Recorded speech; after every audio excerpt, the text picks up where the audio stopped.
Now, say my name. The Rolling Bad Podcast. You're goddamn right.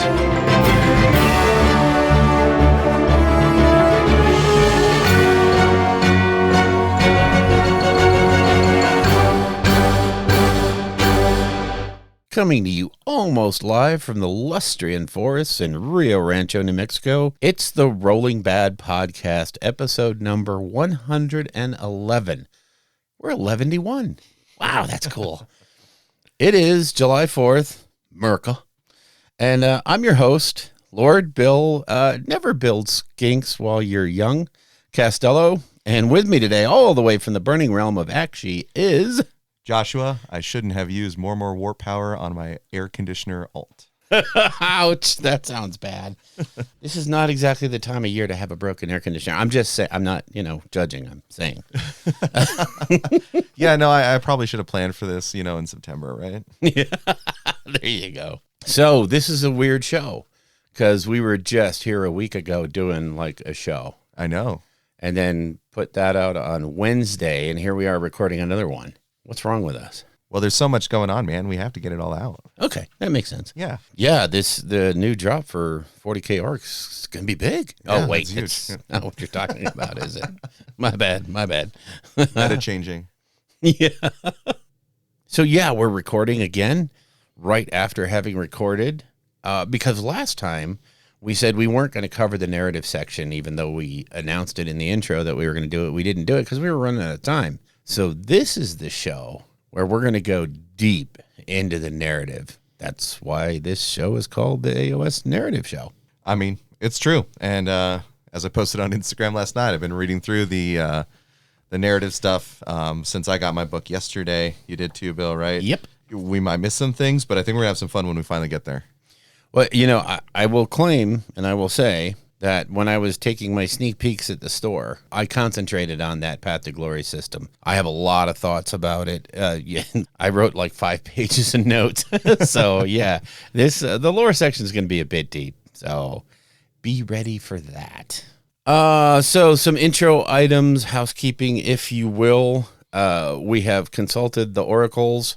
Basically communed with the star gods, tried to get hold of Croak, but he was busy with Gardas. Sorry, that's just so wrong. But we are going to end the charity raffle on the 17th of July. So 2 more weeks on that, and we will call it done. We got about $600 in the pot right now, which is, it blew our last fundraising goal out. So that's good. That's good. It's all going to St. Jude's Children's Research Hospital. So thank you for everyone that's donated. And I say, bon chance, good luck, all that good stuff. Hopefully you get drawn for the Cursed City box. Oh, yeah.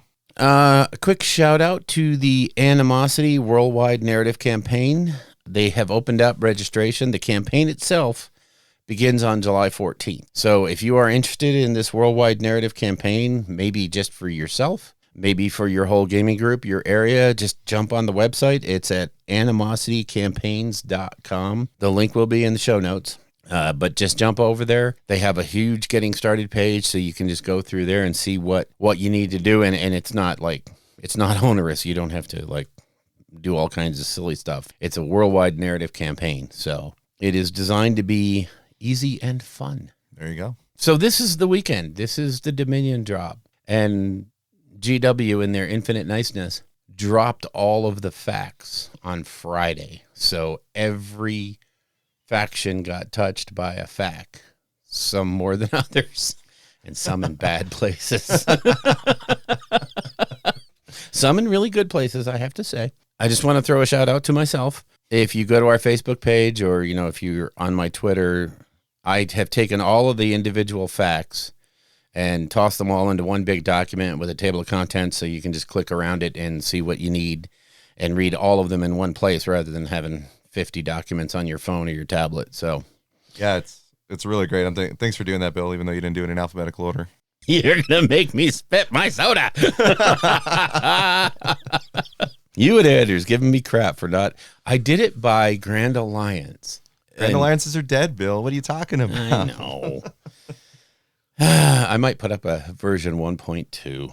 No, I won't. Trust me. That's too much work. That is too much work. No, but it's really great. Go check it out, guys. Bill put a lot of work into that. Yeah, it's handy, and it's just, a little give back to the folk out there in the world. Let's go ahead and run into New Dawn, which is going to be dominated, sort of. By Dominion? Yeah, kind of. If you ordered one, you should have it in your hot little hands. Yesterday was the release day. It's out there. The rule book is out there. The models are out there. They did a preview show yesterday, so showing more stuff to come. And I want to take a moment to throw a shout out to those people that got the box early for the purpose of painting up the models. Yeah. On that preview show, some of the imaginations on those models are just crazy, over the top. Wow. They really were. The single most impressive model to me came from, she's known as Electric Eve on Instagram, where she painted up the Knight Arcanum. Like, that model is just out of this world. The cloak, the colors are so great. The design that she did on the cloak as well. Yeah. And then the face, like, Ugh. oh my God. Darcy Bono did a really good job too. She had God. some really good skin tones on her hobgrots that are just Those were blown off away. the hook. I mean, she just does some amazing work. Oh yeah. Yeah. I follow them on Instagram too, so I was seeing all this as they were painting through them Yep. and then seeing them up on the show. I was like, yeah, I could see why. Yeah, and just seeing the idea that, GW sends those boxes out to those people because they know what they're going to get back. And they know that the day that it drops, they're going to be able to show these things. And there was not a meh in that mix. Nope. They of course they handpicked the best, but just over the top. Hell, Ash Barker, up there at Gorilla Miniature Gaming, his stuff was off the hook. I'm like, good Lord. So there's a reason they send those boxes out to some of those folks. Just quality work. And then they ran into, what's coming up for Stormcast and what's coming in for Cruel Boys. Oh Lord. Oh, hey, yeah, I once again, I hate this company. I truly hate GW because they've got me all kindled up to do Stormcast again. Yeah, me too. And yeah, it's just stupid. And then, of course, the Cruel Boys are they're kicking my, what. I'm just looking at those paint jobs that people did and then looking out what's coming. That alligator is going to be my new best friend. That's just the end of it. He is amazing. Oh yeah, the Swamp Boss. That is Yeah. such a cool model.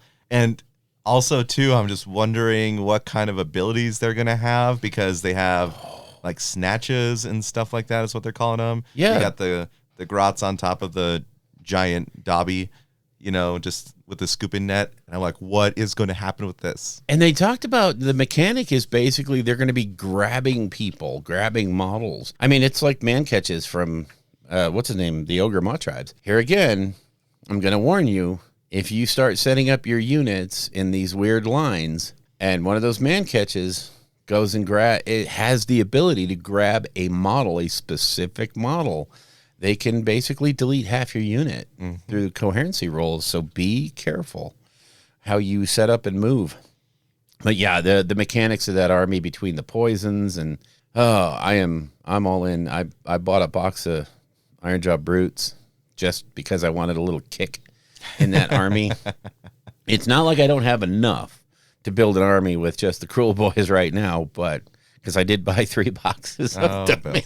Well, I needed one for Chad. I'm not giving him the whole box. He wanted the rule book. And so that I figured, would be my 2 boxes. And, the 3rd box, I don't know. It might end up being a giveaway at some point. So I'm not saying. I'm just saying. So also coming out were the 3 new base paints. Did you get a chance to look at those? Yeah, I picked up all 3 base paints. I didn't get a chance to use them. I watched folks using them in the store because they were part of the Hobby Champion painting rubric. I really like them. I really like the green for orc skin specifically. It comes through so great. And I really like the brown for leather. It's the kind of brown that I kind of have been wanting because Mornfang was always like just a little too bright, slightly reddish. Yes. And then Rhinoxide is super dark. This comes somewhere in the middle. It means it's going to take shades really well. It's going to take highlights really well. So I'm going to have a lot of fun experimenting with that. I'm looking at that as this is going to be my new base for aged wood or, darkened wood, because that is going to look amazeballs with the mix of, with the shade mix, the Null Oil Agrax mix. That's going to look really good for wood. The green is, oh my gosh, I really wish they would come out with that in the air range, but I'm just going to play with thinning it out a little bit later today. But I've always used for orcs and everything else, lately I've started to use Plaguebearer Flesh from Contrast. Oh, okay. And then, you hit that with either Bealtan or Camo Creed, depending on if you want to brighten it or darken it. Uh-huh. And that's always been my orc flesh. So, interesting. I like it better than the actual orc fleshes that are out there. So, but I think that's going to be the new base because it just has that, it's slightly more saturated. So it's going to give a much better effect, but I haven't played with it with the shade yet. So I don't know how that's going to come out, but trust me, after we're done doing this, I think that Dominion box is going to go right up on this table and be the focus for the next few hours. So you're going to have a lot of fun with it. Putting the models together. They go together so well. Yeah. We'll talk a little bit more about that in creation. Okay. Now, I have a dumb question for you. Okay. Did you pre-order a box? I sure did. Okay. Did you get the really cool little markers that came with the pre-order? Yeah, I did. What the hell are they for? Well, I mean, they fit into the storyline, when they're talking about the Dawnbringer Crusades. Yeah. Right? Because what happened, it's super dark. But the folks, the just normal people, will be blessed by Sigmar. And they say that if they help them carry these fortresses, right, these floating storm keeps, to these various areas in order to root out the corruption and everything, that they will get these coins. And the coin will signify essentially they can purchase land or something like that and just establish themselves as a business. And the caveat is that they're blessed by Sigmar, and then their blood becomes like a purifying agent. Oh. And then they grab these chains that the storm keeps are attached to, and they have spikes on them, and it causes them to bleed as they carry the fortress, and their blood, as it hits the ground, clears the corruption. Okay, so Sigmar says bleed for me. Okay. Yeah, What a like it's the good most God. chaos thing I've ever heard. Yeah, chaos. But apparently it quote purifies chaos. As far as like practically speaking, I mean, we've talked about any number of things you can do with them. They could be really good for command points. Yeah, that's what I was thinking is command points, yeah. They could be really good for objective markers. Well, they're not numbered, though. I guess that's not so big a thing anymore, but... It's if you don't have anything else, it could count as an objective marker. Yeah, okay. And one of the other things we talked about, too, is using them to whip at people who get too well actually with you with the rules. Yeah, Yeah. Well, actually, yeah, okay. And they're hexagon shaped, so they have a lot of sharp, pointy edges. Yeah, exactly. Yeah. Hopefully, you can It's better than carrying batteries around, so. Good point. Yeah. Yeah, so anyway, like I said, I was just wondering about those coins. I mean, I think they're really cool. Don't get me wrong. They are super cool. Box is a little big. They have this thing of putting a 1-inch piece of foam for something that's 1/8 of an inch wide. But, it's okay. It's, the planet will survive, I guess. Last thing up for New Dawn, GW just came out with a preview for next week. Yeah. And they're calling it Octarius Mission Briefing. And they say it's coming. It's mighty, fighty, and green. So what? We're getting maybe, I don't know, new Nurgle stuff? Maybe? I don't know. Well, I think it's referencing new Eldar. Right? Oh, Yeah, because they're going to totally revamp BL10. it. Yeah. Totally going to revamp the Eldar range because that's some old plastic.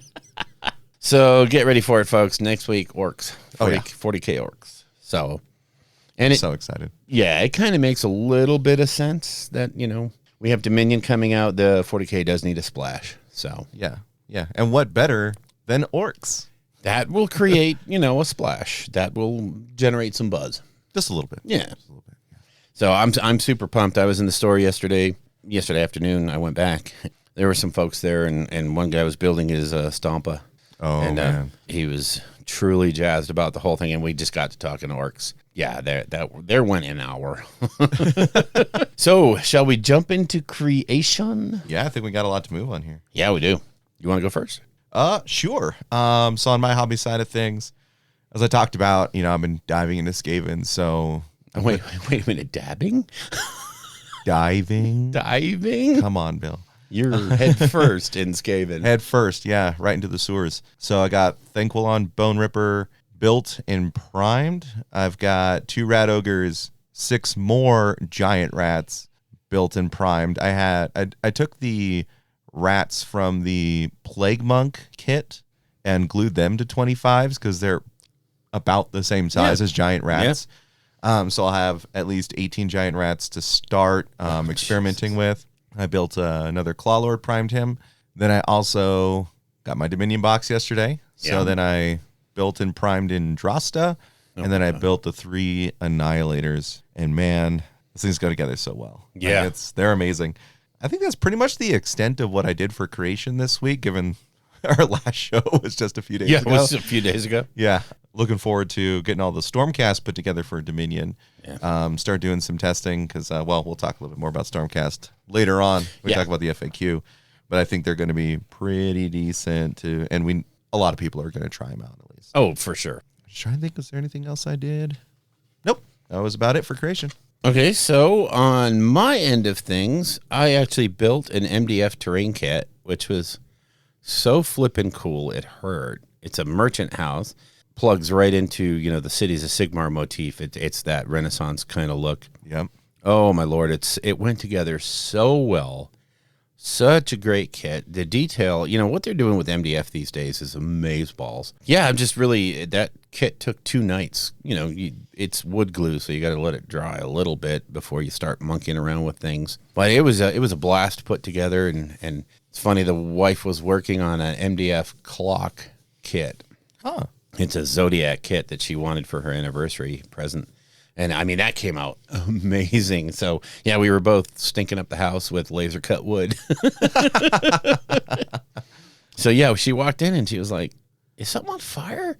And I'm like, "No, it's laser cut MDF. You have it too." So I built Lord Croak and I got him primed yesterday.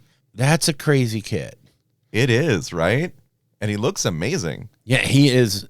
What got me was you start building that kit, you really should not stop, because the way everything, all of the steps until you get to actually building Croak and the skink, it's like one fluid motion. You're adding all these different pieces that support the main structure in the chair. When it's done, it's solid as a rock. Until you get it to that done point, you're gluing a lot of little tiny tabs to other tiny tabs, and it's kind of flimsy at points. Yep. Yeah, but once it's done, it's like, oh my God.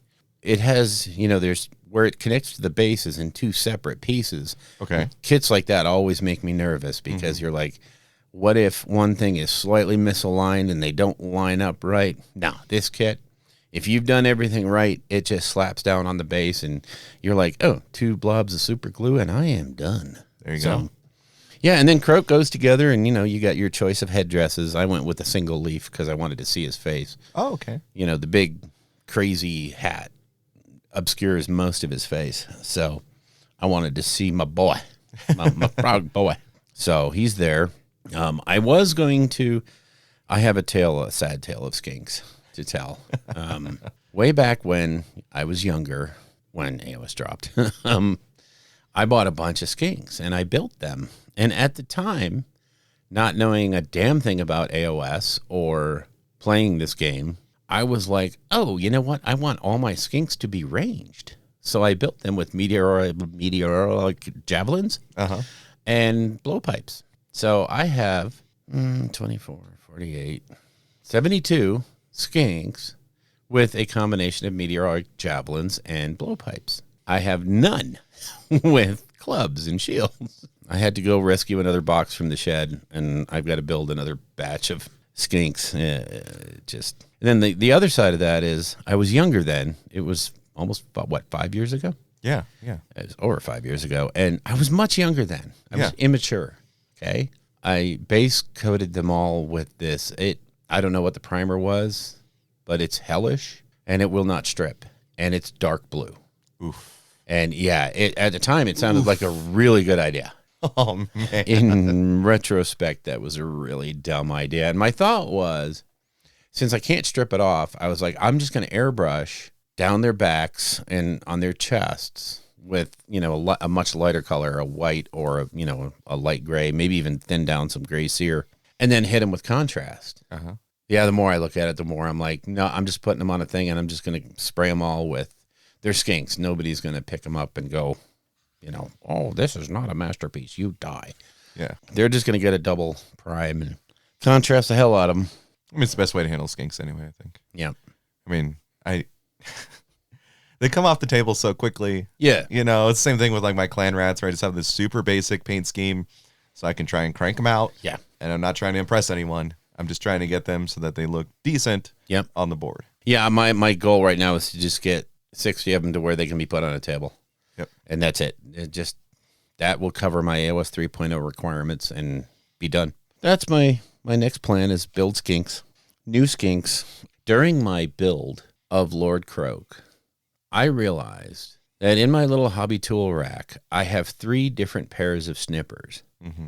I have the GW snippers, which they're not the best. They're priced like the best, but they're not the best. And then I have the blue handle ones that are made by, I think, Maxon, that are actually pretty good, but they dull out really, really fast. Okay. And then I just picked up some Army Painter snippers, which I have not used enough to say yay or nay to, but they do have a very nice flat side, so you can do really close cuts without deforming the plastic. But I'm still on this search for the world's best plastic sprue snippers. I went to Amazon and I bought a set of Tamiya. They're expensive snippers, so I'm going to see what those are like. But if anybody knows really good snippers, plastic sprue snippers that have a super flat edge and can get into the sprues, because you know how GW loves to put the gates right next to some on Croak. Seemed like every gate was either on a piece of detail or right next to a leaf that could snap off in an instant. So need something with really pointy tip, really sharp edge that holds its edge. I mean, I'm not a mind to sharpening these things, but I am asking for help. I would also appreciate learning about those snippers. Yeah. I need to go get some better ones. I've been using GW ones. I had some of those like black handle ones, super generic ones. I actually prefer those because they get into those nice, places, and then, I broke them. So, Yeah. Use them so much, they eventually will wear out. But yeah, any recommendations? I mean, just hit us up on Twitter, hit us up on Instagram, Discord, just please. And any other recommendations for hobbying tools too. Yeah, I mean, sure. like we do have quite a few different threads out on the Discord, including a hobby time thread, which is so great because we have everyone coming on there and just sharing all their work with us. And most recently, like Bido has been putting some amazing stuff. His oh my Harlequins God. blew me away. That was, it's that comment about, I just thought I'd spend an hour on these, and I'm like, oh my God. That's a lifetime of work for me. Yeah, such great work on there. Get on there, share your work too, talk about other people's work, talk about your favorite hobbying supplies, all those things. I'm pretty active on the Discord myself. I'm trying to have talks with everyone. We've definitely had, of course, we had some talks about FAQs 3.0. Oh, a little. Things are going, yeah. Charles is particularly open to those kinds of discussions. And then we also did open up a thread where you could talk about particular episodes. Yeah. What you thought, particular topics on those episodes. How wrong we were. Yeah, particularly that one, right? I mean, not that I am, but, if you need to correct Bill for any reason. Sure. And that was it for a Discord plug. All right, so let's move quickly on through battle. I don't have much other than wife and I played another game of Wingspan, or a few games, actually, and we're probably going to play some more because it's the holiday. Totally fun game. God, it just, I love engine builders, so... That game sounds like it's for the birds, man. It is. It truly is. Truly is. On the computer, I actually fired up XCOM 2 again because, the guys over at Cubic Shenanigans they just made a quick passing mention of the game, and I've just been hooked on it ever since. So start scratching your arm a little bit, getting that itch. Yeah. It really. Yeah. So in battle, we wanted to talk about Russ Veal over at Facehammer put out for discussion and what have you his AoS 3.0 meta tier list. And, as meta tier lists always go, you have S, A, B, C, and D. S tier is, the Supremes. These are armies that are going to dominate the meta. A tier are those armies that with a skilled player, they can go out there and win events. And even with an average player, they're going to be exceptional gatekeepers. Yeah. The B tier is it's the standard. This is where everyone should live. This is where everyone should be. Of course, the C and the D tiers are, C tier is they need help and they need a really skilled driver to actually take them anywhere in a tournament. And the D tier is, well, thanks for trying. You guys look good on the table. Yeah, you got that going for you. Without further ado, though, this is the Facehammer. This is Russ Veal doing this list. We're going to just discuss what we think of the different tiers and what's in there. By no means are we saying Russ is right or wrong.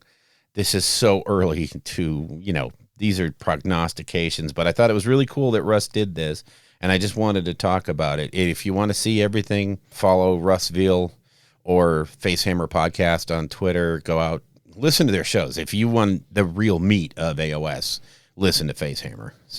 But up in the Supreme tier, these are going to win tournaments. He has Lumineth Realm Lords, Disciples of Tzeentch, and Daughters of Cain. Mm-hmm.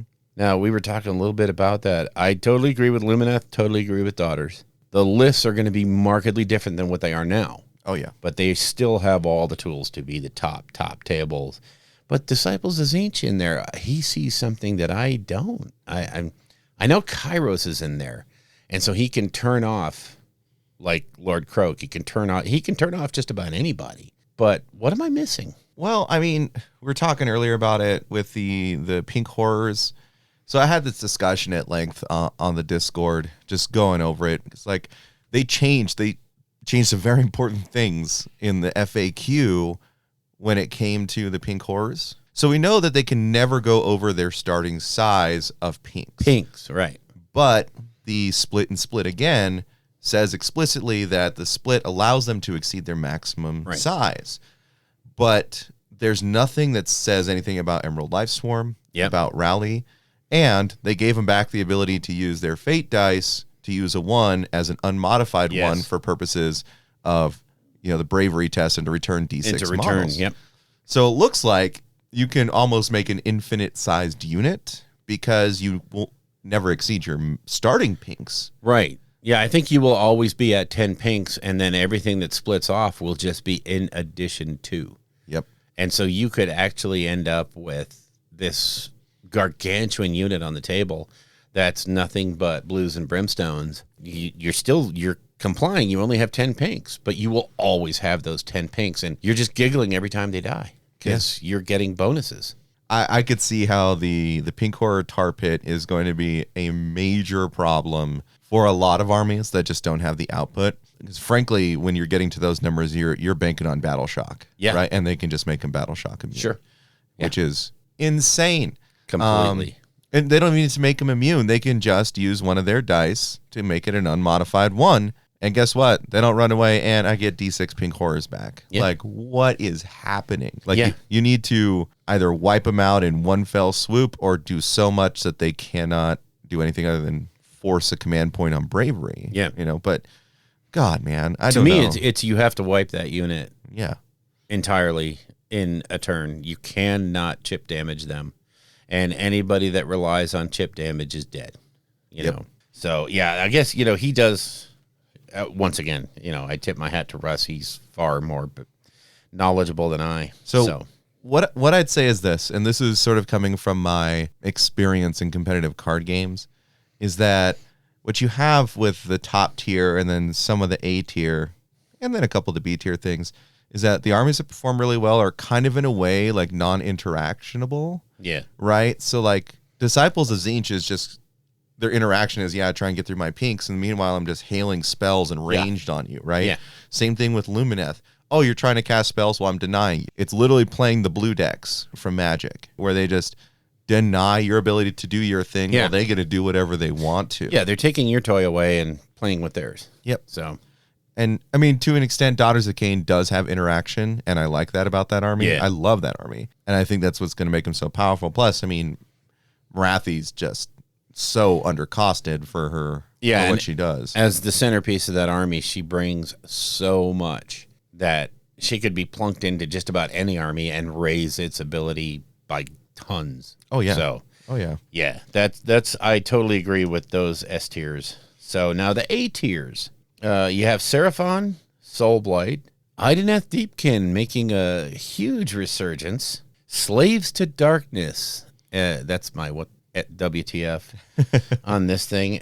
Sons of Behemoth and Magakin of Nurgle. Now, I can agree with just about all of these. Magakin did not get hurt by the fact, and in fact, they got the whole edition change, I think, brought them up a notch. Not made them crazy, but they do what they do. And Sons of Behemoth, yeah, we knew they were going to be near the top. They're still a not mistake friendly army. You can't screw them up. But if you play relatively well, you will beat face with them. Soulblight, yeah, they're new, they're hot, they were designed with 3.0 in mind, so naturally they fit, and they fit well.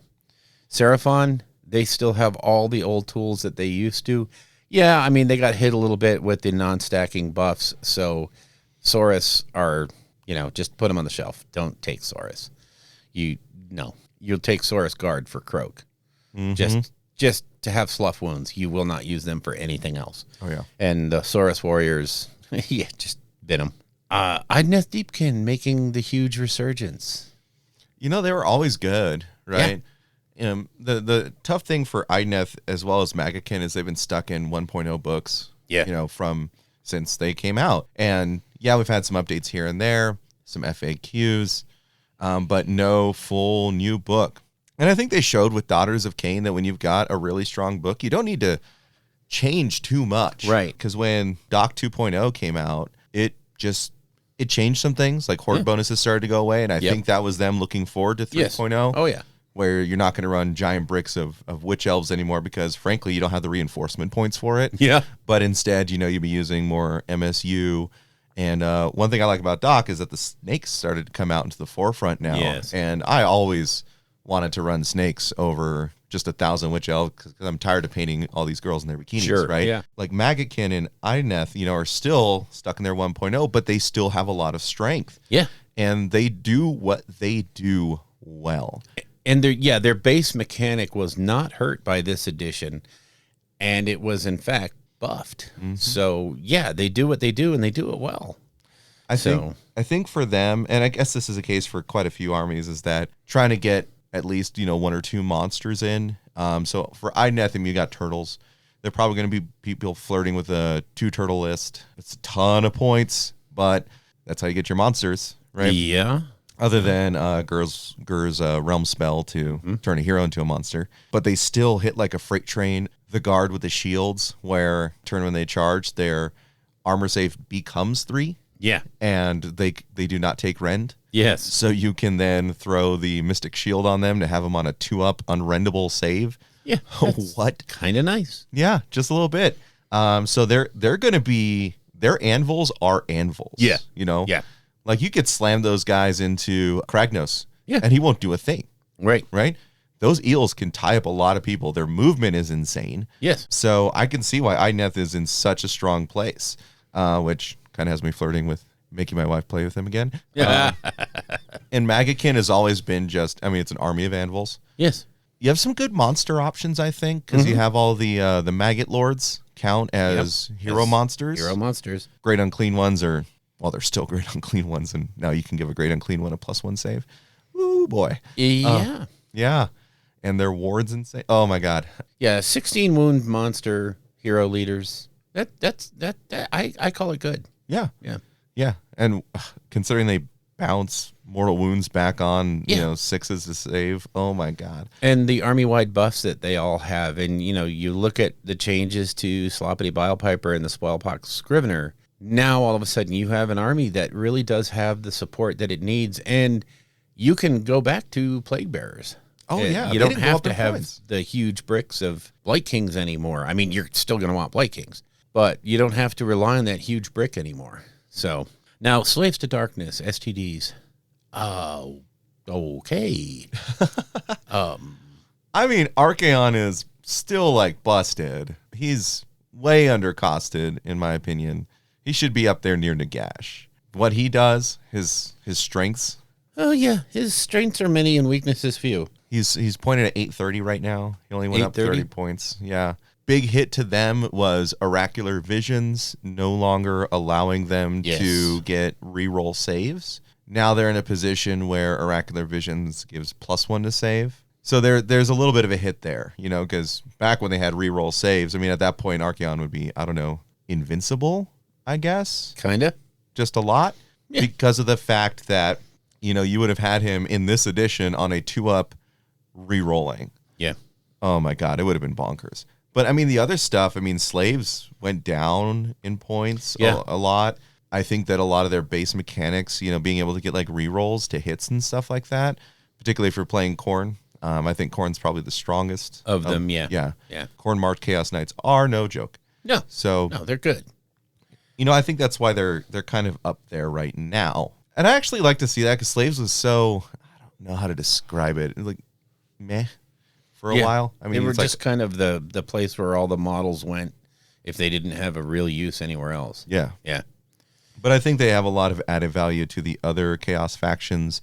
Given the coalition rules game, almost like a City of Sigmar type thing where you can have 2 and 4 Slaves to the Darkness in your faction specific. Yep, that's huge. I mean, there's going to be some fun tanky builds in Maggotkin, you know, where you're taking your Chaos Warriors with, you know, the Harbinger of Decay and just like, you know, try and pull these 30 warriors off of this. Yep. You're not going to. But yeah, no, I think that Slaves has potential. But again, as a preliminary thing, I probably would have put him high B. Yeah. Yeah, speaking of Bs, let's move on to Bs. So B is where everyone should live. Again, this is the majority of armies. And B tier simply means that you have hard counters. You can't always get everything you want, but you have a lot of flexibility. This is where people should live. This is where factions should live. And in that is Skaven, Caradron, Ogremont Tribes, Blades of Khorne, Ossiarch Bone Reapers, which I'll talk about, Stormcast, Orc War Clans, and Cities of Sigmar. And I can't find anything wrong with that grouping. All of these armies are capable of going 5-0 in the right hands with the right builds. Some of them may, as we start to play, there will be combos that come up and it's like, oh my God, this is good. So they'll jump up. But yeah, I agree with everything there. The Ossiarch Bone Reapers, I'm not so sure. Just from my read of the facts, they basically said, we've taken all of your abilities away and given you nothing in return. The non-stacking abilities, the no using command points or command point abilities means they don't play in a majority of the phases of AoS 3.0. They're just basically a slow army now that does not have its usual invincibility that it counted on before. Mm-hmm. It was okay to be slow before when you were almost nigh invincible. Now, with the changes to how we set up terrain pieces, which means your big toy can't go where you need it, they're on the back foot. I don't see how they rated the B tier. It's without having the ability to do any of the new command abilities, any of the new things. Now they don't have a lot of monsters, so the lack of monster things is no big deal. Yeah. They basically had their rules taken out and given to everybody else, meanwhile taken away from them, and then all of the changes in 3.0 basically hit them square in their mechanic and said, your mechanic doesn't work anymore. See, I never really played Ossiarch. I played against them quite a bit, so I've seen a lot of what they can do. I'm going to say, for me, jury's out on this, because maybe, you know, with enough creativity and just looking through it, there's a list that can be maybe flex A. But a lot of sub-factions within OBR probably just are holding them back. And yeah, hang on. Before, I may have sounded like I was like, oh, they should be F tier. No. They're still a good army to play, and they're still the Ossiarch Bone Reapers. They still do what they do, and they're not leader dependent. So they have a lot of that stuff going for them. It's just to me, the things that put them in the A or the S tier before are gone. Yeah. And now they're just kind of middle of the road and kind of on the back foot. But anyway, Stormcast Eternals made the B tier, and I'm confused. Me I too. think they should be A. Yeah. I think part of it, too, is that we don't have the new book. Right. But if we're just talking about their merits right now, Bill and I were poring over this yesterday, actually, at the shop, just going over everything. I mean, there's some very important changes that occurred in the FAQ for how some of their base troops work. So first off, Liberators, cheap, 95 points for 5, or 190 for 10. So we have 2 wound models on a base 4-up save. The change to the Sigmarite shield is that they they reduce Rend by 1. Yes. All the way to nothing. And they can also receive Mystic Shield or All-Out Defense. Yes. So with all of the tools in your toolbox, they effectively ignore -2 Rend. Yep. And I love how it's not ignore Rend of 1, it's worsen the Rend by 1, which is very significant, right? It was sort of giving them that extra plus to their save without giving them an extra plus to their save like they did with the Chaos Warriors. Right. And I like that. 190 points for 20 wounds on a standard 4-up save, ignoring 1 Rend that can receive all-out defense. Yeah. Yeah. They're good. They're very good now. Then we have Sequiters, who, when their shields, if they have their shields, they get a 5-up ward save. Bonkers. A straight-up 5-up ward save. Not like Chaos Warriors, right, where it's only mortals. They get a ward save. And again, 2 wounds. They hit pretty hard. I think those base changes to their troops look great. Yeah. I think that in Drosta, she is 300 points, but I feel like you get 300 points considering she's going to be returning models within range every turn. Yeah. She gives the immune to battle shock. Her spear is ridiculous. And then also bracketing monsters. Like Anders down at the shop had been, flirting with the idea of playing some Sons of Behemoth and, maybe doing certain lists with some Man Crushers. And I was looking at Man Crushers. It's like Andrasta kind of just turns them off because she treats them as being down 10 on their wounds. Right. And you literally have to use like a command ability in order to treat them at the top of their bracket. Yep. But then depending on how many actual megas you've got, are you in range to do so? So I think Andrasta is going to help a lot with that. Except, I think it's going to be one-off because, Gits are really far down on the line. She goes up against the Mangler Squig. She puts him on their bottom bracket, which is not a good thing. No. Anybody that she runs across, that hurts. That really, that is a powerful ability. Mm-hmm. And that's going to sort of level the playing field on a lot of, like I was saying before, Stormcast now have a very reliable battle line. Mm-hmm. They still have very reliable shooting. And now with the new models, they're getting some impact punch at the front line that is on par with the best in the game. Yeah. So, yeah, I would have had them in the A tier. It's just me, but... we may have to revisit that once the book drop, and just kind of see where they're at. I feel the same way about Auric War Clans, though I think that, right now, Iron Jaws look particularly strong. Yeah. Taking 2 heads of cabbage and then, brutes. I think brutes are going to be sort of like an anti-meta flex that you can do since so many people are going to be running monsters and brutes, hit those things pretty hard. Iron Jaws, everything counts as battle line, right? I think there's just some really interesting plays in Iron Jaws specifically. But I'm going to have to see how the Cruel Boys shake out in the new book, as well as Big Wah, and how the new stuff from the Cruel Boys interacts with Big Wah. Big Wah is a really fun army, but in some instances, it's been hurt by the reinforcement cap because you would need the Ard Boys to be in groups of 10 to get the points for doing the charge with a group of 10. Right. So then are you going to have to flex to the Cruel Boys in order to do that? I don't know. There's a lot of questions. But I think Stormcast and Auric War Clans are primed in a way to jump up. Yeah. But then mod tribes, right? We were talking about that earlier. I think if you're doing a monster truck rally with the mod tribes, I think that can drift them to A. As we said earlier, I think that them and Sons are going to be really important gatekeepers. Yes. Because you have to be able to punch through that many wounds with those kinds of saves, considering the fact that they count as multiple models. 3,000 models each. Yeah. They can play the objective game. They are going to be beefy, strong, up against an anti-monster army. They're going to be hurting up against things that can do lots of pinpoint damage. Again, they're gonna be hurting. But overall, their ability to just flat out deliver a punch is going to be big. And you can build it almost any way you want. You can go full old school Beastclaw Raiders with Frost Lords and Mournfang packs and just do all that impact damage with monsters coming out the wazoo. Or you can go a more, Tyrant Ogre based with, what's his name? Butchers and Slaughtermaster thing. Yeah. I mean, they're flexible enough. They can have a lot of fun. And they exist in the middle, which is good. It's really good. You want to see things in the middle.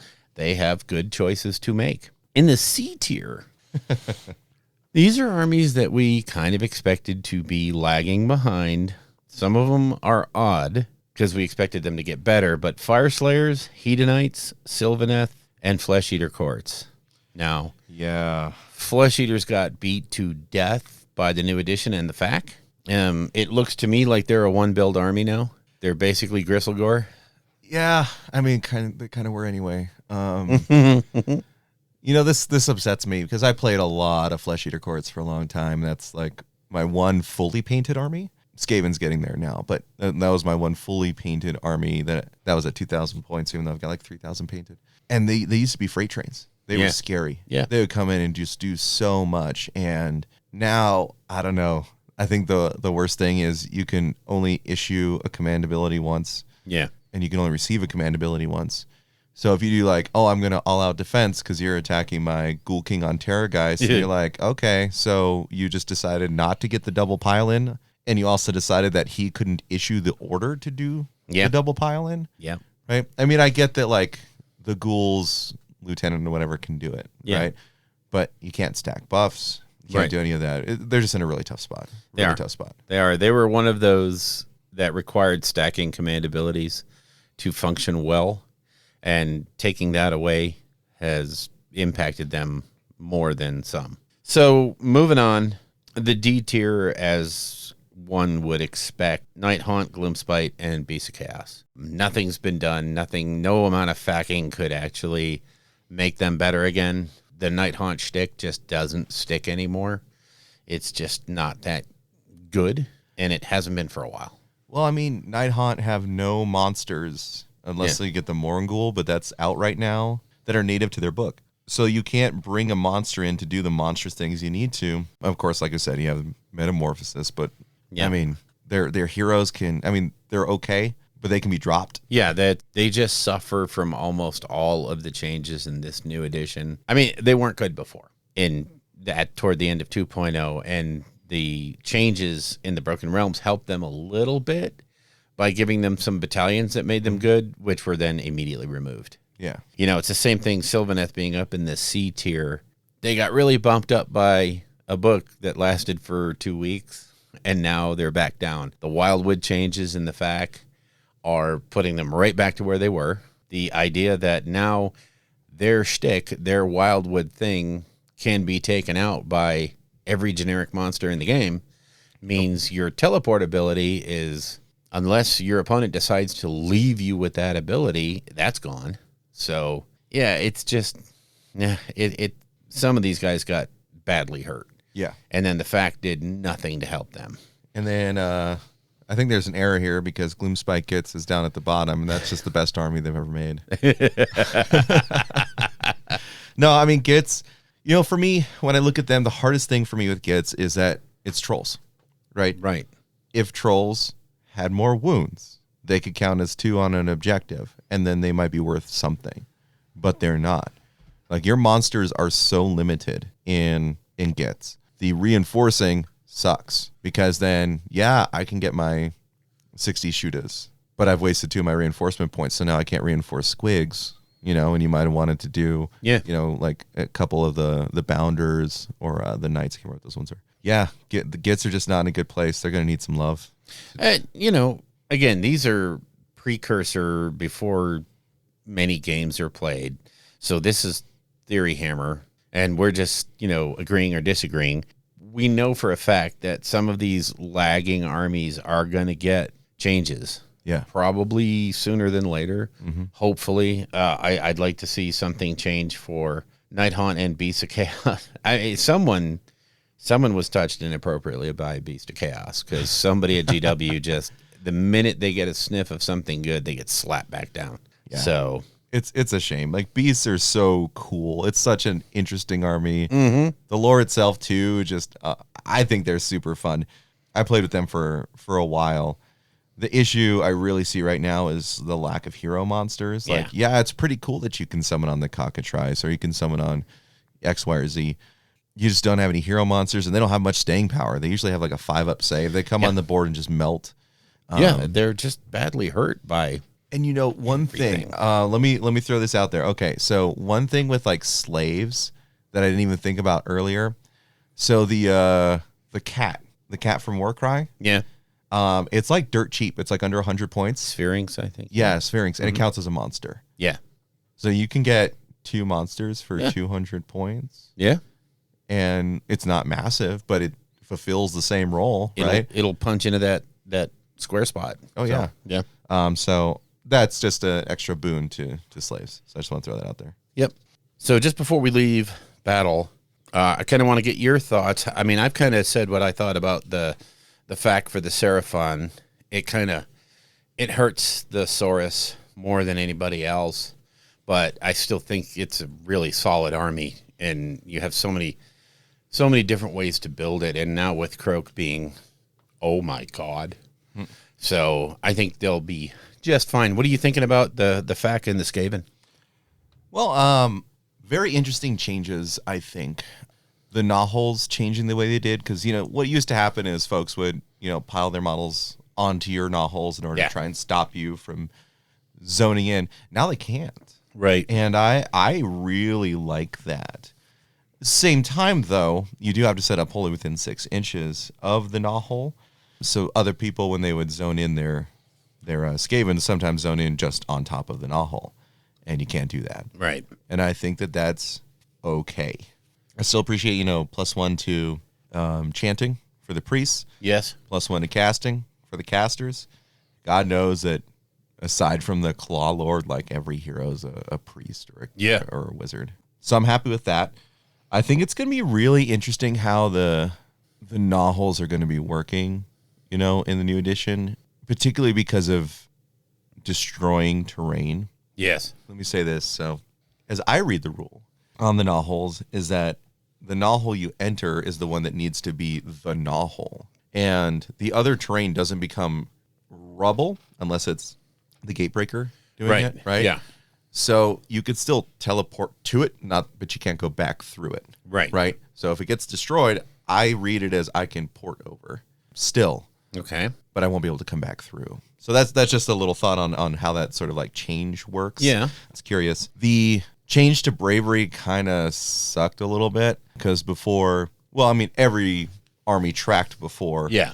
For every 10 models, you get +1 to your bravery. Yep. And Skaven just got +2. Yeah. Then everyone lost that. And so Skaven get, instead of, I would have preferred a +1 to bravery for every 10 models, they get -1 to a battle shock roll. Yes. For every 10 models, which makes them still, in a way, susceptible to bravery. And I'm mainly only concerned with that when it comes to mortal wounds. Yep. That do more than your bravery type. It doesn't, in my opinion, really matter for actually running in battle shock. You know, if you protect your Warp Seer covers like the entire board pretty much with immune to battle shock. So I'm not terribly concerned about that. The change to the Scry Orb, it's just like everyone else got hit with. Instead of getting reroll saves, right? It's a flat +1 to save, which is, I mean, it's nothing to scoff at. No, it's pretty good. Hate that I can't then all-out defense him or Mystic Shield him. He's just going to be static 3-up save, which ain't bad. Certainly not as good as reroll saves, but no one has reroll saves the same way they used to. Yeah, it's pretty much it's been removed from this edition. So yeah. And then changing Skaven tied to Skaven, is that what they did? Yeah. That's an administrative fix because there was too many different terminologies out there. So now if you see Skaven tied, think Skaven. Yeah. That's just what it is now. And actually that's one of those, well, actually sort of things. So I don't think otherwise the Skaven really hit too hard. Warp Seer is a little bit down in value, but I mean, he's really your battle shock immunity. If you wanted to get the cunning trait, you know, he could do it. Yeah. Or Gracer on foot can still do it. The Vermin Lord Deceiver is still super good. Yeah. Oh yeah. Dreaded Skitter Leap is just insane. And I mean, if you have someone who's, caught out by it, you dread Skitter Leap, throw down your Warp Lightning Vortex, and then they spend 2 turns trying to slog through Mortal Wounds just to try and get away from it. Or if you actually happen to get the cast off and Marathi's not able to unbind it, then you can sort of trap her her big girl in there. So, I mean, there's just different things in there that it just pivots your head a little bit. Yeah.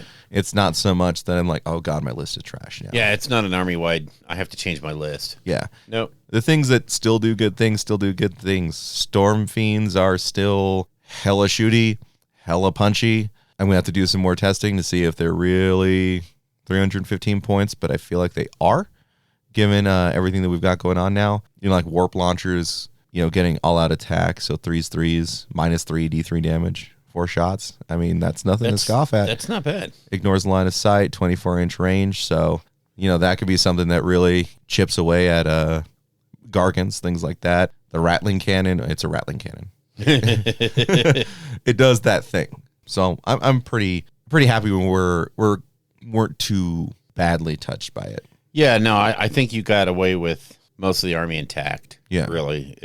I'd say no harm, no foul. Me too. Okay. All right, so we are kind of done with that list. It was just quick thoughts.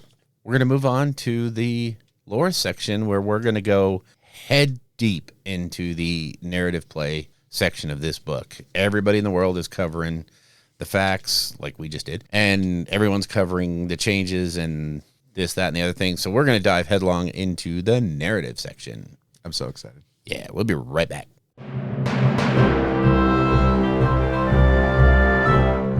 Okay, so we just had some chicken with a miso sauce and some broccoli.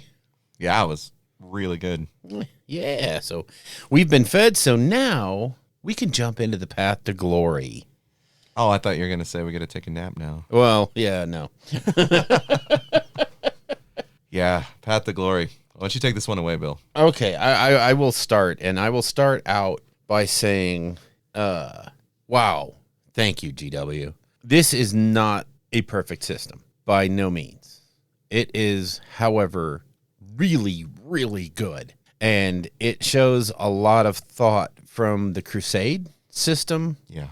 And it also shows a lot of promise going forward as it is tweaked by each book so that each faction has their little, has their chunk of path to glory that makes them unique. Yeah. I will start out with the caveat that it's very generic right now because there hasn't been a battle tome that includes it, and we won't see that until August, with the Seraphon and the Cruel or the Auric war clans. I'm hoping against hope that in the near future, and I don't mean, it doesn't have to be next month or, maybe before the end of the year, they put out a Path to Glory book that gives the faction breakdown for each faction so that everyone can play this. Because right now, the problem with Crusade and 40K is Crusade is great if you have a codex. If you're just using the generic stuff, it's not so hot. It's not so fun. And it feels very generic when you're playing it.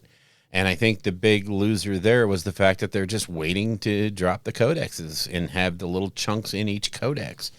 I would say give us a book with all the Path to Glory in it and let everyone partake in the goodness that is the new Path to Glory. Because it really is a well thought out system, and there's some mechanics in there that keep it from being a runaway.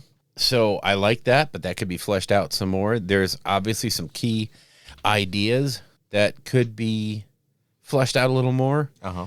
But as a framework, this is fantastic. And, like I always say with these narrative stuff, these are a set of rules that give us something to deviate from. We can now tailor this to whatever we want. Yep. That was the quick brief overview. I thought that we would go over some key concepts of the Path to Glory system before we actually jumped into the step-by-step of how you do it. The first concept is glory points. Glory points are like the currency of Path to Glory. This is what you use to buy your stuff, you buy units, you replenish the units, you buy new territories, you upgrade your stronghold. You do just about everything with glory points, and that makes it a lot of fun. And glory points come in droves. When you start hearing something that costs 30 and 60, just know that you're getting like 10 for playing a game. Yeah. Just just for playing. The next major concept is territories. What they've done to make it a little more generic, but a little more, it allows you to flesh things out a lot. Mm-hmm. When you first start, you get a stronghold and a number of territories that's governed by how big of a campaign you're playing. And the categories or the territories allow you to basically start increasing the unit limits. So that's very cool. You want to play a wizard-heavy army, you're going to be buying arcane towers and what have you. Another concept in this thing is the unit limits, and you are limited at the beginning. You can have one priest, one wizard, one this, one that. So you are you're going to be limited at the very beginning, so you're going to want to buy these territories. You're going to want to scout them out and buy them up so that you can kind of punch that up. And it makes for a very interesting limitation, but it also keeps everybody on the same foot when you're starting out, which is the big problem with the current Path to Glory. Is if I start Path to Glory as Ironjaws, I get all the toughest stuff. Oh, yeah. And if you start with Nighthaunt, yeah, good night. You will never get anywhere, and I will just run away with it. And, with the maximum number of units, can't forget that a number of models may cross over and touch every single, not every single one, but at least 3 of them, right? You might have a hero, monster, wizard. Yes. Right? And that counts. That counts. Yes. So, yeah, unit limits are a big key factor in reining in the more powerful factions and giving the less powerful factions a little room to breathe and a little more flexibility. Next up is the Vault, which is the arbitrary mechanic that's used to make sure nobody gets too strong. Yeah. Right there you want to shout out the book real quick? Oh, yeah, definitely.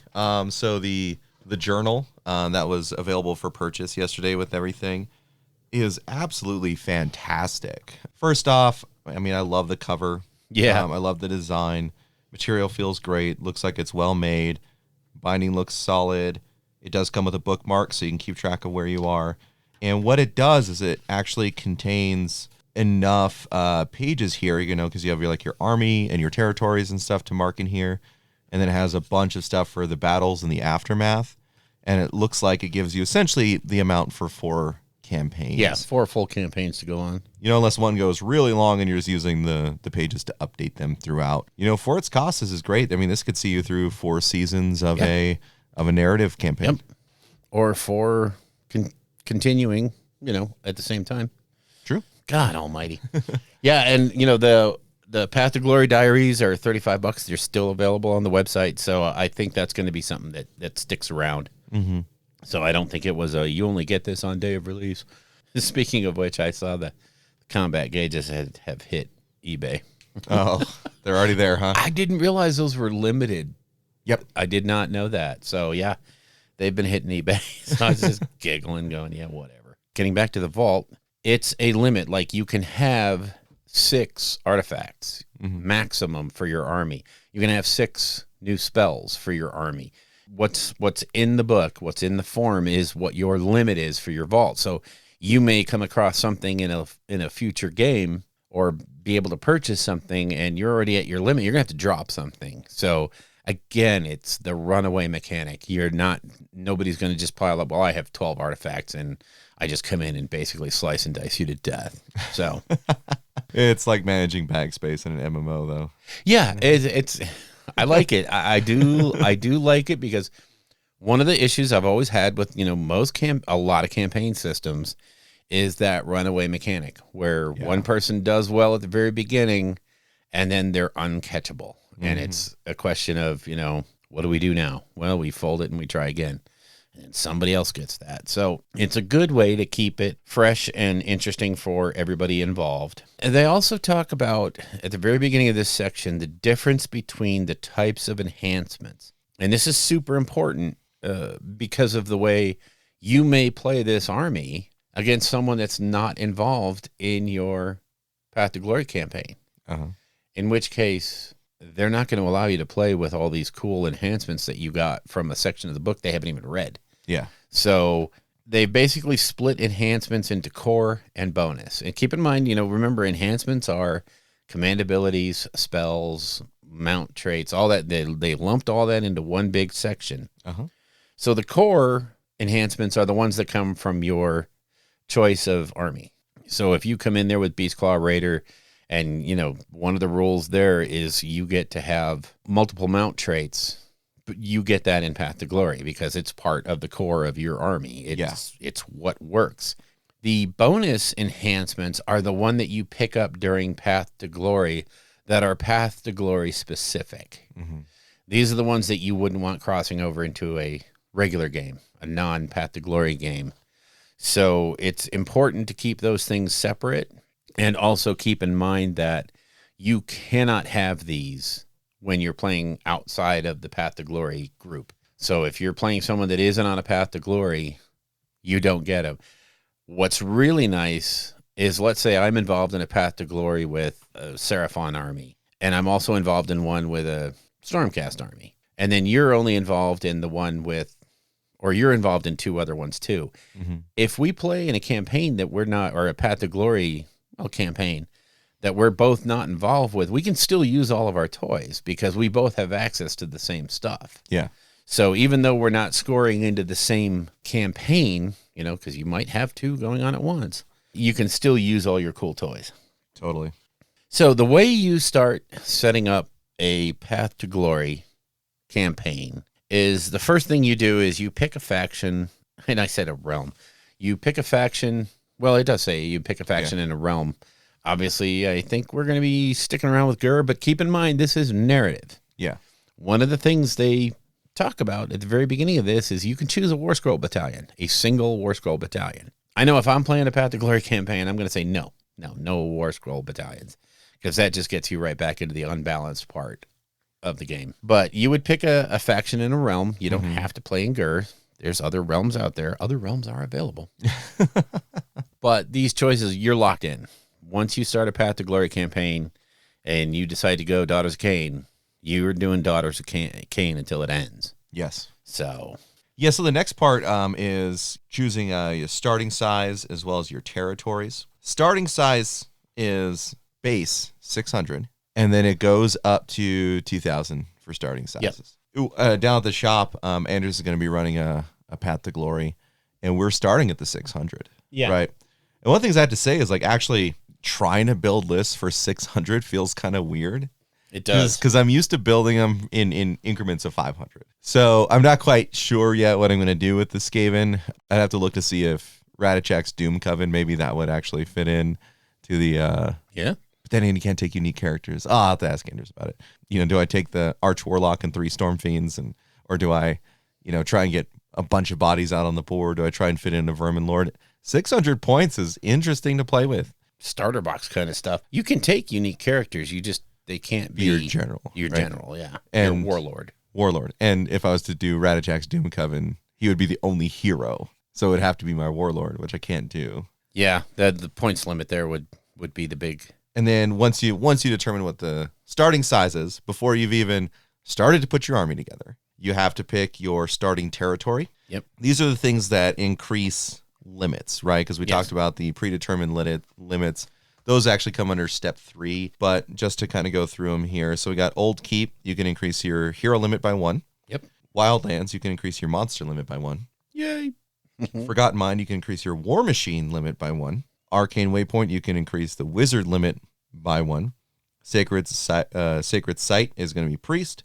Small Settlement allows you to increase your Reinforced unit allowance. And then Ancient Roads increases the number of allied units that you can bring. And then it also, that subsection goes into like your strongholds and things like that. Yeah, everybody starts with a basic stronghold, which allows you to control up to 3 territories. Yep. And your stronghold can have up to 3 barracks. We'll get into what barracks are later, but with your basic stronghold, you can have 3 barracks, and you can establish up to 1 outpost. So again, on an even footing, and the way the concept works is it allows for growth. Yeah. As you cross into these next tiers, more things become available and more fun is had by all until you get to just stupid crazy. Yeah, it's going to be fun. So also, one other thing, when you're choosing your starting size, you also start with a base number of glory points. Yep. So you have an initial outlay that you can spend to do stuff, which is super nice. It's kind of, same thing in Crusade. You started with 5. In Crusade, you basically start with 5 points, and you can never go over that. So you are always kind of managing that expenditure. Whereas in this, they took away any limit. So the sky's the limit, but everything costs more. So it's, you're going to have some fun. But they also put in there that you have like a certain unit limit. Yeah. So at 600, it's 6, and then it goes up in further increments from there. But I think that's great to sort of just stop people from going hog wild on their glory and being like, oh, yeah. So my first 5, I bought I bought 200 points, I think is what it is. We'll see it later down the line. Yeah. But there's actually a table where the number of points for the unit that you're purchasing increases the amount of glory that's necessary. That's required, right? Yeah. So people won't just run away and just swarm the board, because at 600 points, I think the board size is like 30 by 44, right? It's super small. It's the half board. Yeah. So, which again is fun, and keep in mind, a lot of this is aimed at getting new folks into being able to slow grow an army. Yep. It's one of the keys to this. However, for the established players, you can start at 2,000 points.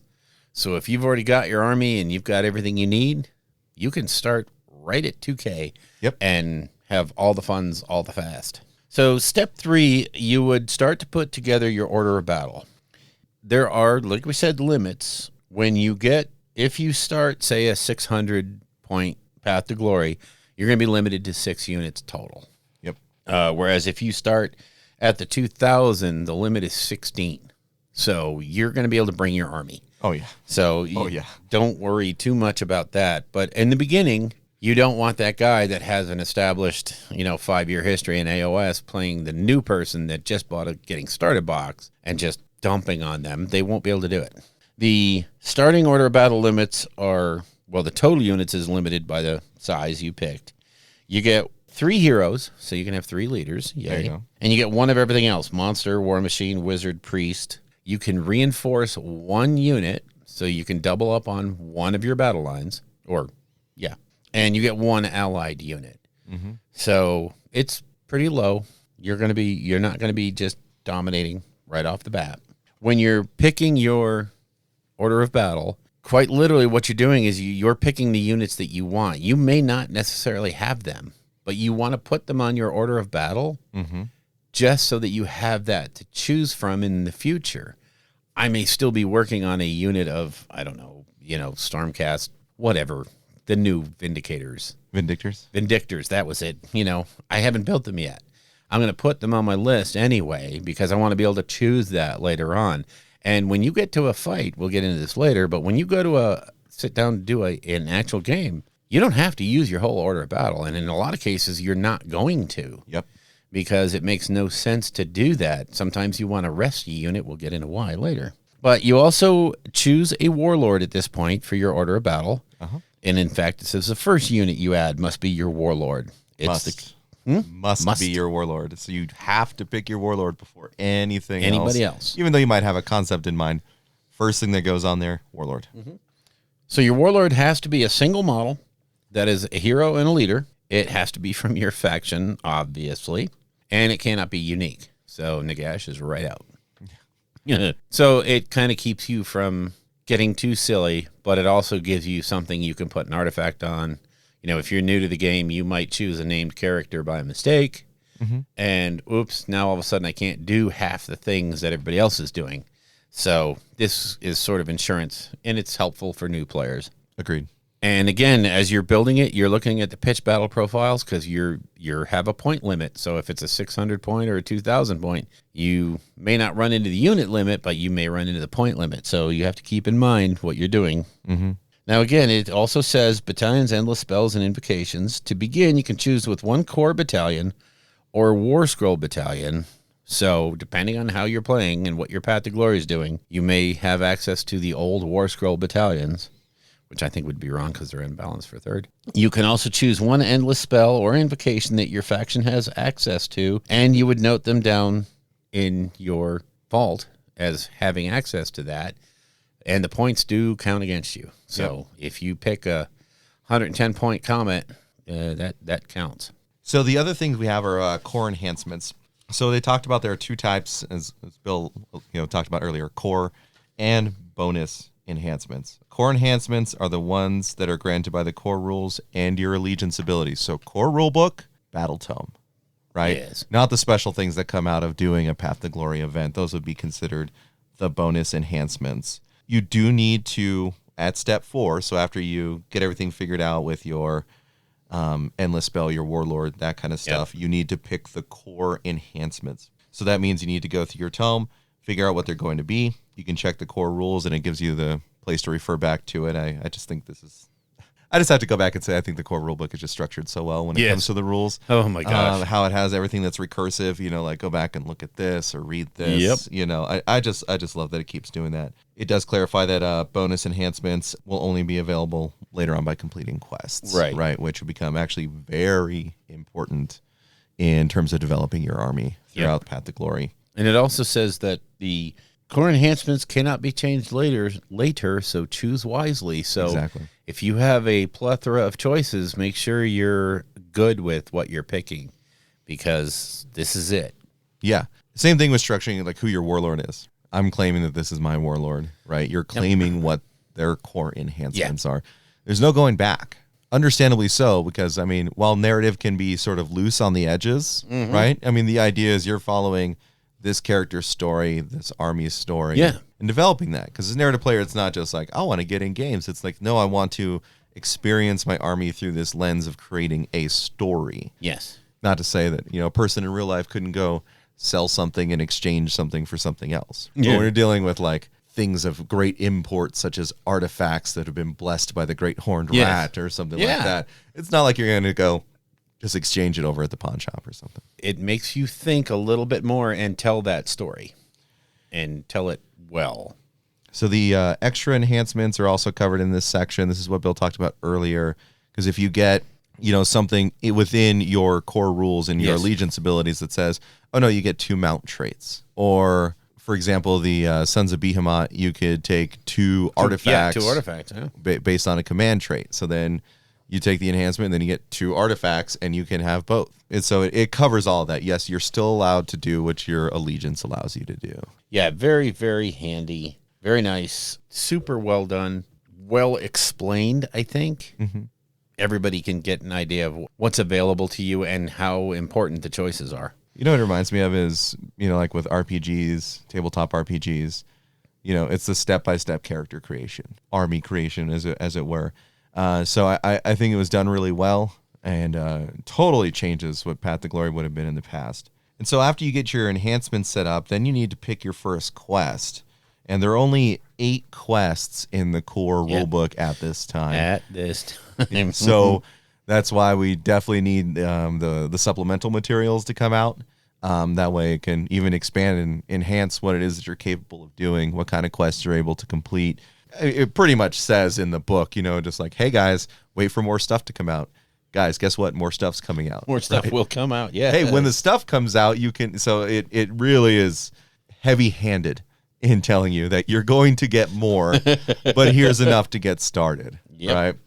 So completing the quest will provide you with certain rewards. Pick your first quest wisely. Really think ahead to what is it that either narratively you want your army to do. What's the goal of your warlord? Hopefully you're not just power hungry to try and get the biggest army as soon as possible to smash everyone else's faces, because it's a narrative game. The quests are, there's enough of them. And don't forget that if you have a local GW store, hit up the owner, because there was a quest card that came out when you, I think, pre-ordered, or I forgot how you got this little quest card, but it's a new quest, and it comes on a little card, and they have them and make them give them to you. So, so these would be fun. It's anything from casting enough spells to chanting. Is there a chanting prayers one? Can't remember. Yeah, learn ancient scriptures. There it is. So like the master magical lore, if you cast 3 times on an 8+, you get the quest points for it. Yep. You can also spend glory to get additional quest points, but once you get 3 or more, you complete the quest and you learn another spell. Yes. So it's ways to enhance and make it so you can get some of the things you have access to, because you're like, wait a second, what do you mean I can't take Skitter Leap right now? And you're like, well, yeah, then just go complete the casting one. Yeah, just go do that. Yeah. So, yeah, you'll be able to get access to, here's one thing I have to say about this journal, the diary for Path to Glory. It doesn't have entries for the vault in here. So it doesn't. It doesn't. And the whereas the form in the book, the one in the rule book, actually has a whole section there for you to break down your bonus artifacts of power, bonus spells, bonus prayers, endless spells, invocations, your triumph, your battalions that you've taken, and your unique enhancements. That whole section is missing from the journal, which makes me sad. It kind of limits the usefulness of this. You're going to have to throw an extra piece of paper in there. Yeah, it's kind of like having the difference between a character sheet and then just recording the battles that you're doing. Yep. Right? Yeah, this is going to be great for recording the battles. Don't get me wrong. I'm not saying it's trash. But you're also going to have to keep track of what's in your vault. So you're going to need the form from the main rule book, too. Oh, you sillies. You should have put that in there. Once you've chosen your first quest, you are actually ready to play a game. What? Yes, it's cool. You're ready to go. What do you do? Well, okay, here's what you do. You first have to determine the tier that this battle is going to be fought at. Yep. Again, here's some runaway prevention for you. The tier of battle is determined by the strongholds level of the people involved. Yep. Both players will need to have upgraded their stronghold to either an imposing stronghold or a mighty stronghold in order to play a middle or higher tier battle. Yep. What this means is right beneath that, there is a table that shows you for lower, middle, and higher tier battles how many command traits you can bring, how many artifacts you can bring, spells, prayers, and unique enhancements. These all have to come from your vault. But if you're playing, and for the first few games, believe me, you're going to be playing lower tier. Oh, yeah. You're only going to be bringing one of all of those. Mm-hmm. So, again, the guy that has the super, oh, my God, army list and has everything under the sun is still limited exactly the same way that the guy who just bought a getting started box is. So, again, runaway prevention and baby seal prevention. Oh, yeah. That's a great equalizer, too, Yep. So that someone starts in the narrative 3 weeks in, they're at the lower tier, it's going to curtail like all the things you just talked about. And I love this. Yeah. I absolutely love this. Yeah, I mean, I could run away with all my glory points and just upgrade my stronghold right away and then throw barracks everywhere. So I have this list from hell. And it doesn't matter if I'm playing you and you haven't even upgraded your stronghold yet. We're playing at your level. Yep. Not mine. And so everything I've done is meaningless in this fight until I play someone that's at the same level as me. Yep. Super well thought out, well executed, and, fun. Just fun. So at that point, now that you've determined what you can have, you would then pick your army for the fight that's coming up. Yep. And what you're going to obviously note, your army's faction is going to be whatever you are. Mm-hmm. All units included in your army must come from your order of battle. It does not mean you have to take all units in your order of battle, but it does have to come from that list. Units that have been reinforced on your order of battle must be taken at full strength. If you've already reinforced your unit of skinks, you've got to take them at the new group of 20. You can't take it as a 10.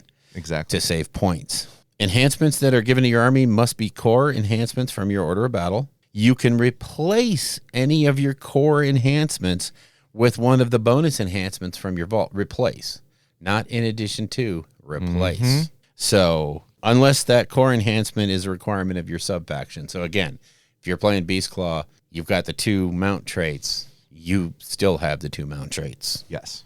And you can replace one of them and have the other one. If your warlord is included in your army, it must be the general. Doesn't mean you have to take your warlord every time, because you may need to rest him, or her, sorry. But if they're there, they're the general. Doesn't change things that, if you're also bringing Kragnos, he's also a general. Doesn't change those rules, but if he's there, he's the general. Yes. And extra enhancements that are granted by core battalions with the Magnificent Battalion ability are in addition to bonus enhancements granted by the tier of battle, but otherwise follow all the same rules.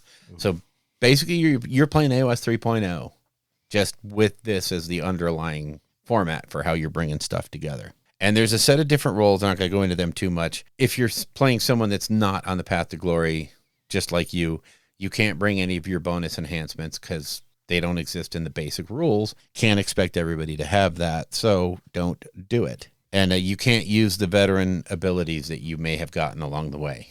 But it still counts towards your path to glory, right? Oh yeah, it counts for renown points. It counts for glory points. Yeah, you're playing a game. You're going to get. We saw this before in Crusade, and I still remember watching that one video about 9th edition was like 3 weeks old, and this guy had like 40 Crusade points. Yeah. Okay. Sure, pal. So yeah, right. You've played that much. All right. So then you play the game as normal. You play AoS 3.0 rules. You do your grand strategies. You do your stuff. You fight tooth and nail to get the win because this is your guys out there. These are your folk. And then the battle's over. Now you have to do the aftermath steps. That's right. That's right. It's not over when it's over. No, it's never over. No. Because, I mean, you did work in a battle. You are gaining renown. You are, making sure you can try and expand. You need to see if anyone died. Yeah. And all I'm going to say right now is awesome, awesome, awesome. Thank you for finally giving me a system where casualties matter. I've always hated some of these campaign systems where you just start with your 2,000-point army and that's what takes the field every time. Doesn't matter that you got wiped out last game. Doesn't matter that you've been completely tabled 3 times in a row. You just start with that same 2,000 points. No harm, no foul. Yep. Oh, hate that. This takes care of it. So let's go through it in steps. The first thing you're going to do is earn glory points. There's a table on page 314 that shows you, depending on the size of the game that you played, how many glory points you're going to get just for playing the game. If you played a 2,000-point game, or let's use 600 points because that's what we're going to use at the store. Let's use a 600-point game as our example. Just for playing the game, you're going to get 5 glory points. If you won a major victory, you get 3 more. If you won a minor, you get 2 more. If your warlord took part in the battle and was not slain, you get another one. So chances are you could rack up 9 points if you did really, really well. Yep. If you got tabled, you got 5 points. So we're not talking about a huge swing and then the campaign's over because you're 9 points you're 4 points ahead of me. I can't catch up. No. It's great. I love this. It keeps it really well balanced, and I think that the increments it goes up as you get into the higher points isn't so grand. Yes. Right? That it looks like, oh man, if someone started, over 1,750 points, by the amount of glory that they're going to get, again, they're going to run away. They can't. They're not going to because it's super well balanced in terms of amount of points. You get most of your points just for showing up. Yeah, and there's so many built-in limits that say the guy that is doing really, really well, that's won 3 games in a row. And yeah, he's got glory points coming out the wazoo, and he's got barracks built, and he's got all this stuff. He's still playing at the tier that you are. So if you haven't won all those games, you can still sit there and be playing on an even playing field when you set up for the next game. So, again, it's runaway prevention, and I love it. So now comes the part that I think is the absolute best. You do the resolve injuries and casualties. This is so phenomenal because for a regular unit, you do what's called an injury roll. Yep. To make an injury roll, or actually you do a casualty roll first. My bad. Heroes take injuries. Units take casualties. Correct. Sorry. So, again, a unique unit, so a named unique unit doesn't do this. It's that whole theory of Nagash shows up. Nagash may get knocked out of the battle, but he's certainly not out. He will come back next time just as good as he's always been. Yeah. Otherwise, the books wouldn't make a lot of sense. There is no Nagash. Teclis killed him. When you are talking about your leader, if your leader got slain, you're going to make an injury roll. So in each aftermath sequence, you can re-roll 1 injury roll by spending a glory point, and you have to make that choice before moving on to the next unit. What you're going to do is you're going to roll 2d6, and on a 2 to 3, that individual hero is killed. They're just dead. On a 4 to 5, they get a critical injury, so they start the next battle with D3 wounds. Oof. That could be bad. Yeah. If they roll a 6 to 7, it's a major injury, so they start with 1 wound. Again, that's not fun to do. The majority of the rolls are 8 to 11. They get no effect. But if you roll boxcars, they are forged in battle, and they gain 2d6 renown points. And, of course, they start the next game as normal. So that's really, you roll boxcars, that's super awesome. Oh, it's huge. Yeah, it's 2d6 renown could be swingy. Like, wait a second. Didn't that guy take a bloodthirster's axe to the face? Yeah, and he's back. Yeah. So everyone's like, whoa. Yep. God, I love the injury roll tables, man. Just how much would it suck the first roll? Yeah. You're like, snake eyes. Oh. All right, I'm going to spend a glory point, a 1 and a 2. He was destined for death. He was the martyr. Now you start with somebody new. So Did I get renowned for that? Like, you should. Right? He died so well. He died so quick. No one's ever heard of someone who died that hard. Oh, I do love it. Okay, so now when you're talking about units, obviously non-heroes, what you do is a different thing called casualty rolls. Yeah. What you do is you roll a number of dice equal to the number of models in the unit that were slain during the battle, not including units that were slain in return, through the rally or the, some kind of healing, unless they died again. So you're basically going to roll for everything that was dead at the end of the game. For each roll of a 1, you're going to increase that unit's casualty count by 1, or casualty score by 1. This has huge effects going forward because you're tracking each unit individually. And if, say, a unit of 10 starts a game with 2 casualty points, it starts as a unit of 8. Yep. So it kind of represents the fact that, I was throwing my screen units away. I didn't care. Well, you should care. You have to start thinking about maybe retreating out of combat and, preserving your units, because you could potentially you could have a reinforced unit of 20 skinks that starts with 5 on the board. Yep. And then you're just hoping for healing along the way, or, what have you. Basically, it comes flat out and says, in subsequent Path to Glory battles, after units set up on the battlefield for the first time, remove a number of models from the unit equal to its casualty score. That could hurt for, multi-wound models, a Mournfang pack. Oh. Ow. Oof. Ow. Yeah. Could you imagine? Oh, my God. But also, it's very specific, too. You set it up first, and then you remove. And you remove the units. Which is so interesting. I don't know. I'm going to have to see how that plays out. And your hero can die. And so there's actually something in there. If your warlord dies, you need to immediately assign it another hero as the warlord. And you have to spend the glory to promote that guy. Yeah. So there, we're getting up to that here shortly. But the death of your warlord is a painful, painful thing. Mm-hmm. You don't want to throw that guy away. No. Don't let him just get... And again, let me say, let's step back. He might be slain during the battle. You still have that casualty or that injury roll to go through. So, and you get a reroll. So it's probably not going to happen very often, but when it happens, it's going to be thematic and cool. Same thing with casualty rolls. Yeah, I might have lost 15 skinks in that fight out of 20, but I only get a casualty point for each one that I roll. It's not like, well, I got 15 casualty points, so I'm removing. No. So it's not that bad, but it is going to have an impact. It is going to have a thing. At this point in the Aftermath step, you gain renown points. Yep. These renown points are gained per unit also. It's like the casualty points. Each unit gets renown points. You record each unit's renown points on the order of battle.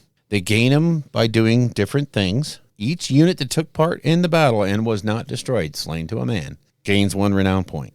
Yes. Just by living, you're going to get a point. Again, think about retreating from combat. Mm-hmm. If you used a battle plan from a Path to Glory battle pack, which there is one in the core rulebook, so you have a battle pack already, it will detail additional ways for units that took part in the battle to gain bonus renown. There's also a generic bonus renown, so if you roll a die for each unit that was wholly within enemy territory at the end of a battle, on a 4-up, it gains 1 renown point.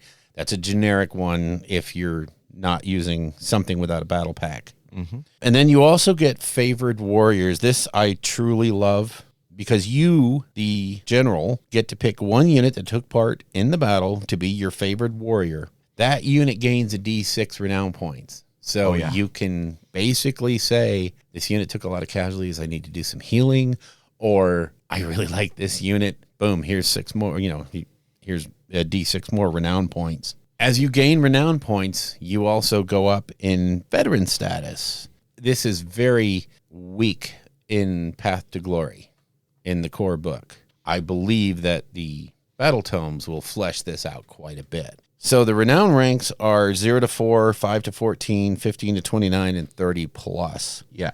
And what it does is it gives you access to veteran abilities, which is a single table on page 318. There's 1, 2, 3, 4, 5, 6 of them. Even with Crusade, there was like 10 tables of different veteran rewards. So this, I think they're going to flesh out in the battle tomes. Well, these ones read like triumphs. I like what it means, thematically. Like, these guys are like, they've been at this a while, hence they're veterans. And so they have the ability to do something that a normal unit wouldn't be able to do. And it's not like they can do it all the time. Then they'd probably be a hero. So they get to have these different abilities. And some of them are actually kind of really good. Yes, they are. like Deadly Volley is the one that like stuck out to me. Is like, dang, +1 to wound once per battle. Like, that can change everything. Well, the one that jumped out at me was Exemplars of Valor. They can use it once per battle at the start of the battle shock phase if it's within 3 inches of an enemy unit. If it does so, it does not take battle shock. You do not take battle shock tests for friendly units wholly within 9 inches of this unit. So it's a bubble of no battle shock. That could be huge. Yeah, that is pretty big. Defensive formation, good too. -1 to wound. Oh man.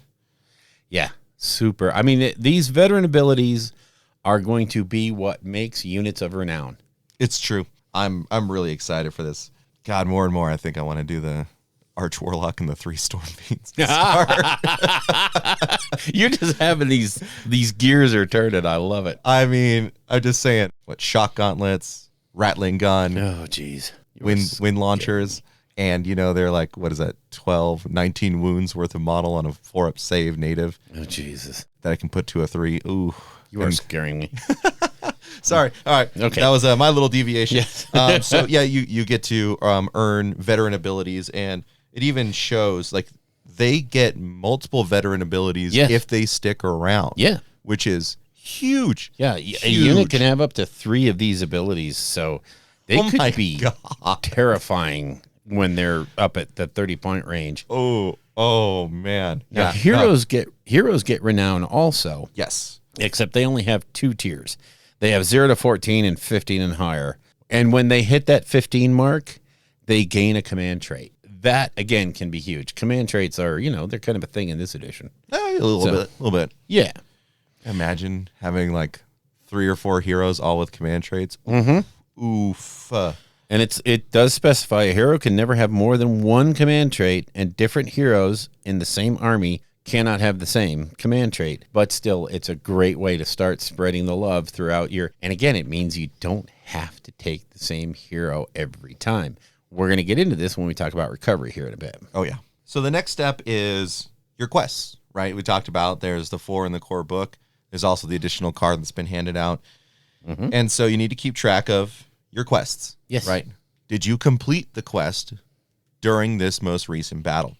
And so then what you do is you do the check. It'll tell you what you need to do. If you completed the quest, it is completed. You get the reward. You get that bonus. And then you immediately pick another quest. Yep. Okay. Now, there may be times where you thought like, oh, yeah, I should be able to get this quest done, right? But for some reason, no matter how hard you try, you can't get the quest done. So you have the ability then to drop the quest. Just quit it. Give up, grab a new one. So it's just like that brief little checkpoint, in your aftermath. And so then after you've checked that, see if you need to get, did you complete? Are you moving on to another quest? Are you giving up?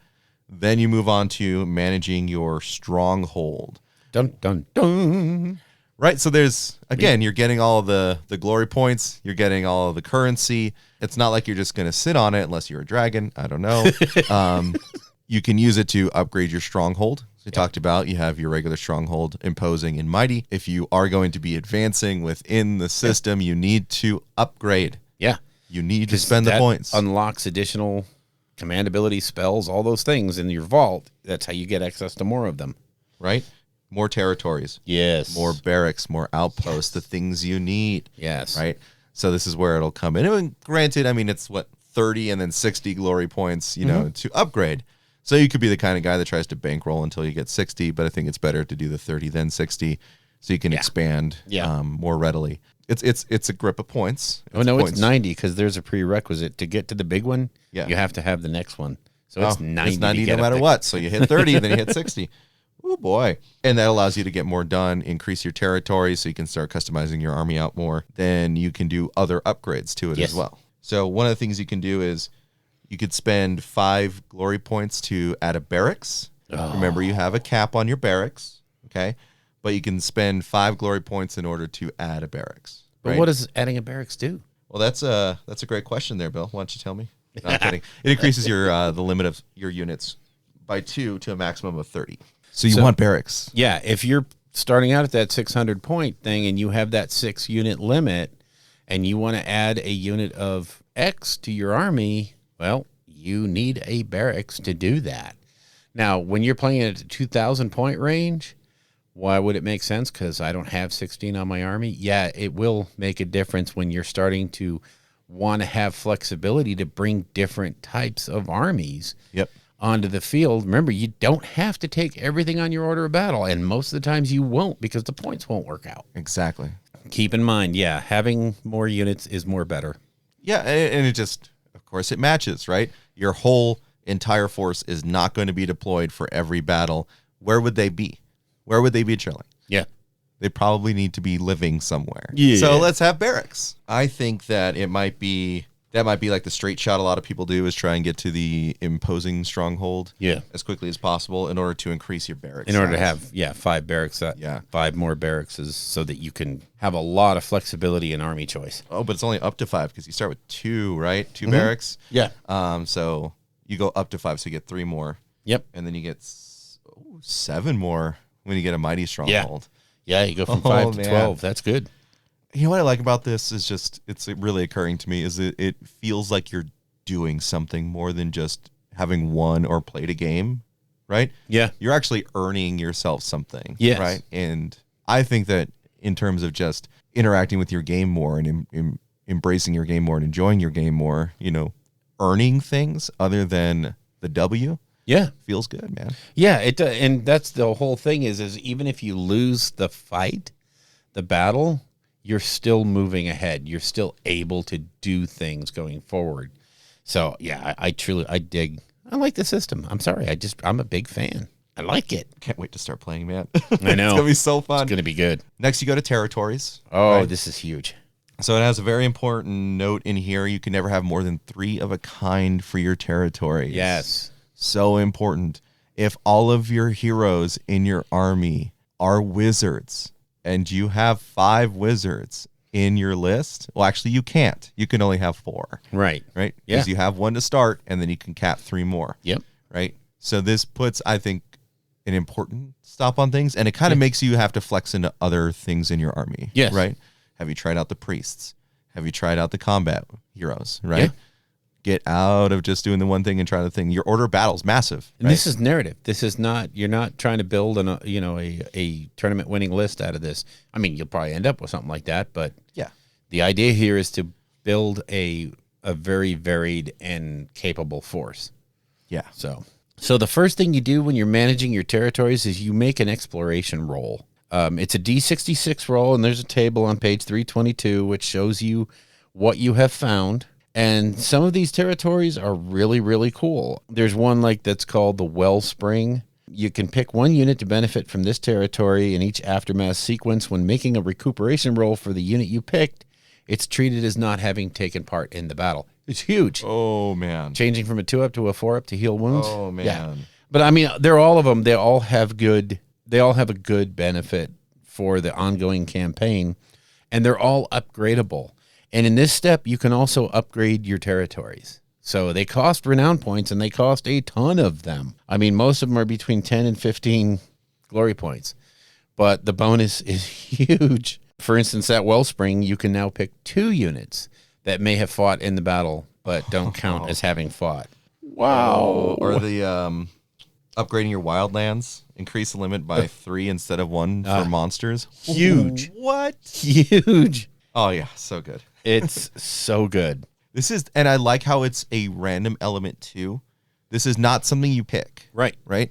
So this is going to make it so there's something super dynamic between each game and each campaign that you play. So your opponent is not going to sit there and be like, yeah, I'm just going to stack up wildlands. You know, maybe they are playing the Flesh Eater Courts, you know, and they want to stack, you know, on top of just, I want all the Terrorgeists, right? And they just keep getting wizards instead. It's like it changes and makes you have to pivot and think, okay, these are the resources I have available. Let me get into that. And 2 ways thinking about this. As an established player with a collection, right? Oh, you got to pick and choose, not pick and choose. You got to pick out models that you haven't necessarily touched very much, right? To try those out instead, because that's just what you rolled on territory. Right. But if you're a new player and you're like, I don't know what to buy next. Yeah.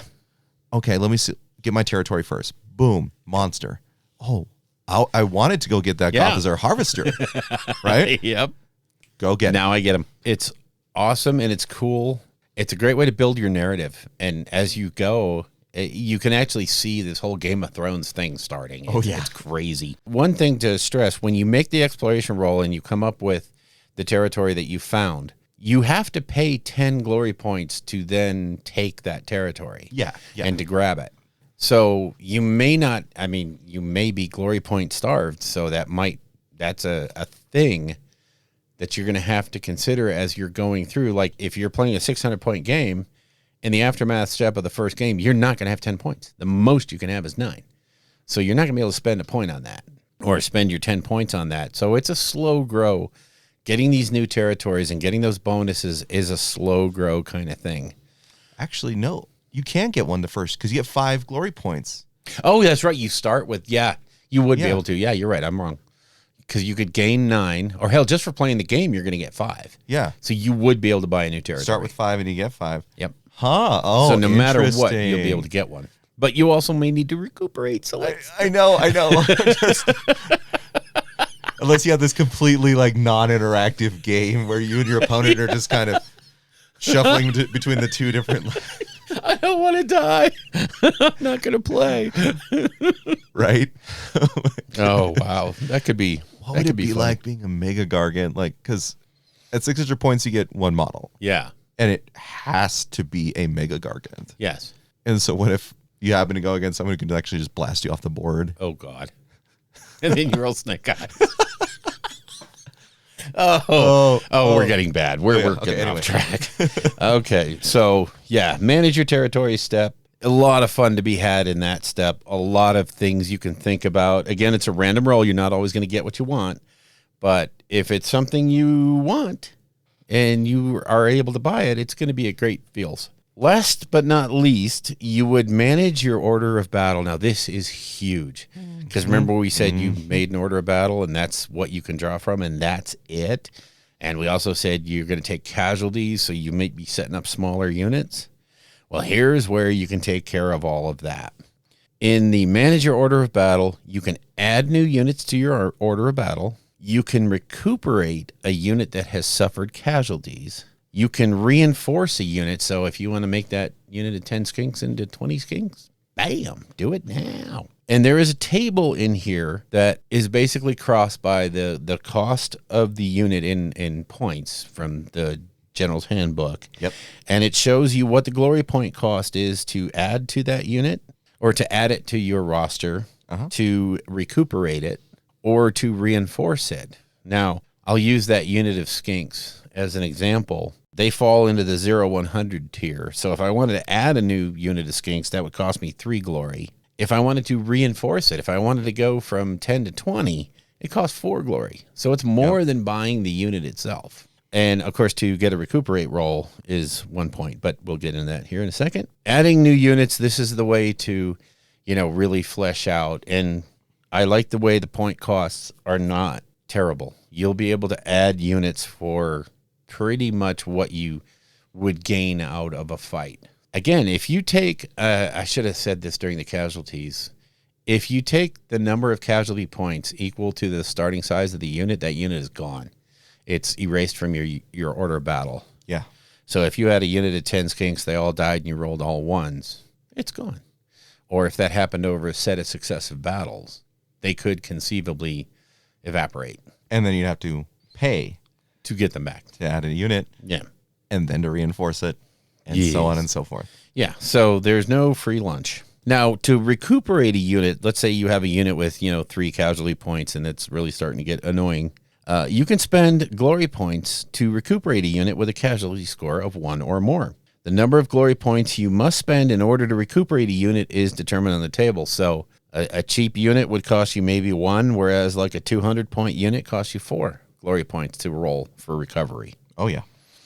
To recuperate a unit, you spend the glory points, and then you roll a number of dice equal to the casualty score. Now, this is where resting a unit becomes important. This is the recuperating roll. So you, depending on how many casualty points, you pick up that number of dice. For each 4-up that you roll, you reduce the casualty score by 1.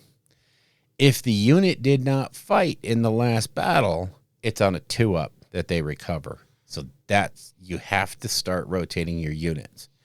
So that's huge. I love it. It's a great mechanic. It's super simple. It's easy. I love it. I'm almost in tears over here. It's so cool. I mean, that's what's going to drive so many people to go get the Wellspring. Oh, yeah. Yeah, if you can roll up the Wellspring, that is huge. Massive. It's going to be like really what's going to keep a lot of armies going if they can get that. Or the large settlement, yeah, which reduces the cost of a non-hero unit by 1, so that helps a lot. They all have use except for obviously the Barren Wasteland. Yeah, you don't want to roll a 1 on the 10s digit. So yeah, that in a nutshell is how you would run once the aftermath phase is over. Once you've recuperated, and added to your units, you just basically do it all again. You start back at the top. You pick a battle. You figure out what tier you're fighting at based on your strongholds.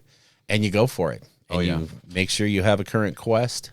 You should have done that in the quest phase, but you make sure the quest is out there, and you go and you have fun, and you tell a story with your normal Age of Sigmar battles, and it's going to be so much fun. And I'll say one thing: the overarching thing for this is there's penalties to getting wiped out. Yes. Make sure before you say, "Screw it, I'm staying in combat." I'm going to speed bump unit X with my remaining 2 or 3 skinks. Make sure you're thinking about what's that going to cost me down the road. What do you think overall, Bill? Okay, so my notes are pretty succinct in this. I think it's amazingly cool. I think this is a phenomenal framework. I think it's kind of also defined by what's not here rather than what is here. What's here is a fantastic framework, and you can get started today or yesterday if you bought the stuff yesterday. But I also think it's going to get even better as the battle tomes come out, or please, for the love of God, release a book with everyone's path to glory in it so that everyone can play this. I would hope that there'd be like more veteran rewards or more flavorful things. Perhaps there'll be more territory lists where you can roll on either the one from the core book or the one from, say, the Stormcast book, because that's the first one up.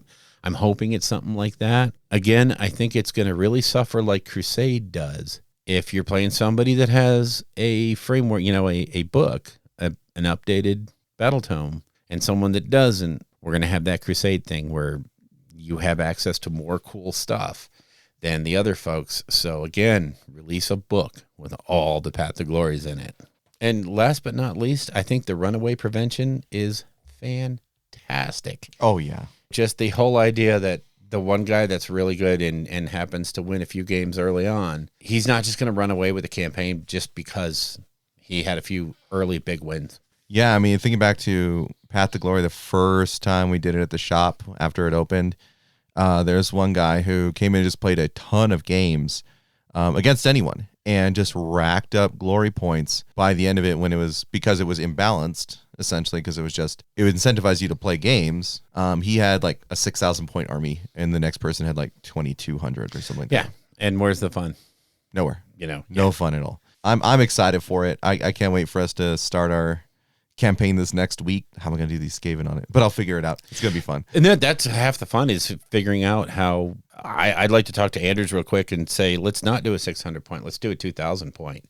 The games can be played at 600 points, but give people flexibility, give people options at the beginning, because there's no really good mechanic in this game to go from 600 to 1,000 or 1,000 to 1,500, unless at some point we just say, hey, we're going from 600 to 1,000, period. And then everybody gets to pick, the new stuff that comes with that increase. So my thought would be, hey, let's start at 1,500 so we don't have to do that 3 times. Well, I mean, also, though, if you have new players who don't have that many models, it could be imbalanced in that way. But still, to a degree, because when you're playing a game, that guy that has, 750 points, that's all you can bring.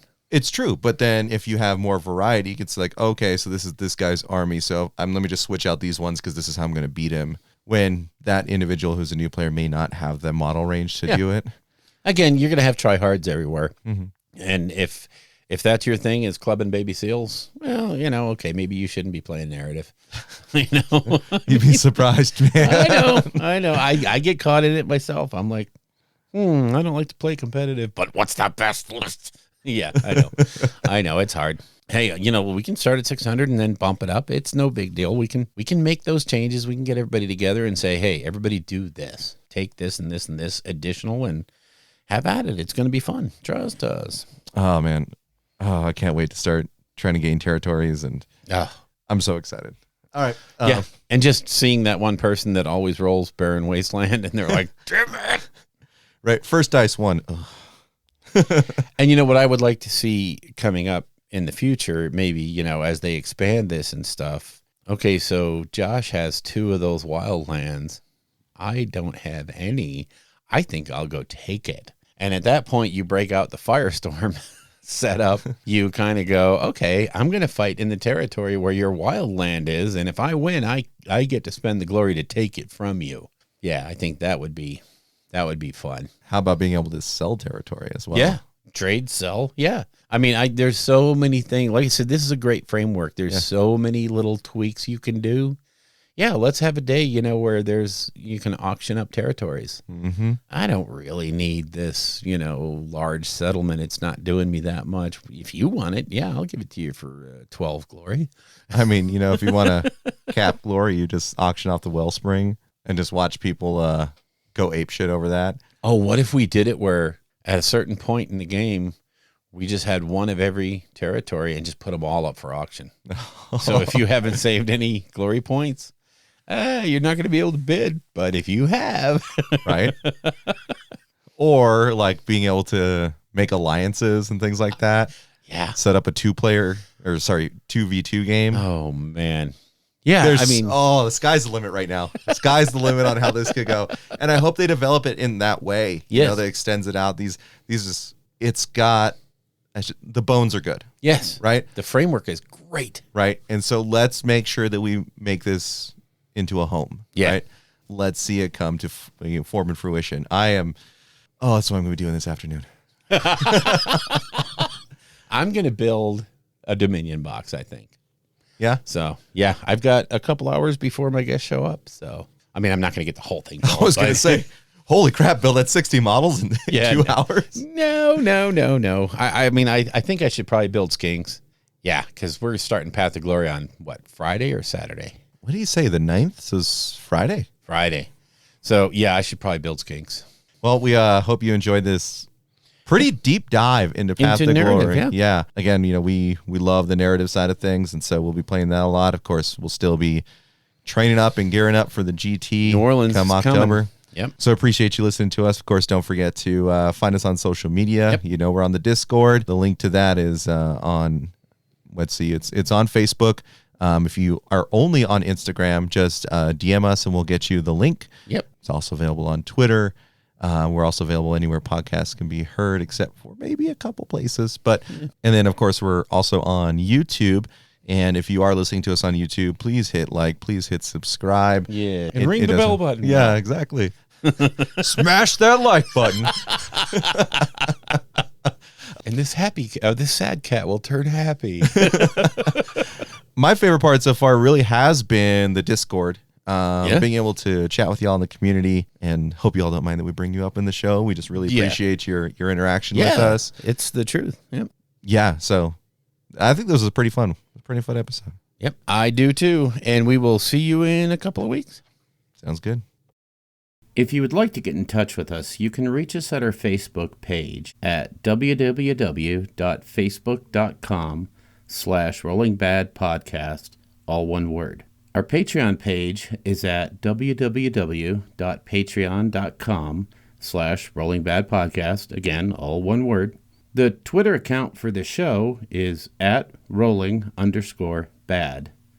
And our individual Twitters are, for me, at Bill Castello, BILLCASTELLO. And you can reach me, Joshua Alt, on Twitter at Anoyoe. That's at ANOYOE. On Instagram, I can be found at Heretic Model. On Facebook, I can be found as Joshua Alt. All of our guests on the show will have their contact information in that show's show notes. The music in the show is used courtesy of Kevin MacLeod at Incompetech.com and used under the Creative Commons license. The Rolling Bad podcast is protected under the Creative Commons Attribution 4.0 International License. Information for this license can be found at creativecommons.org.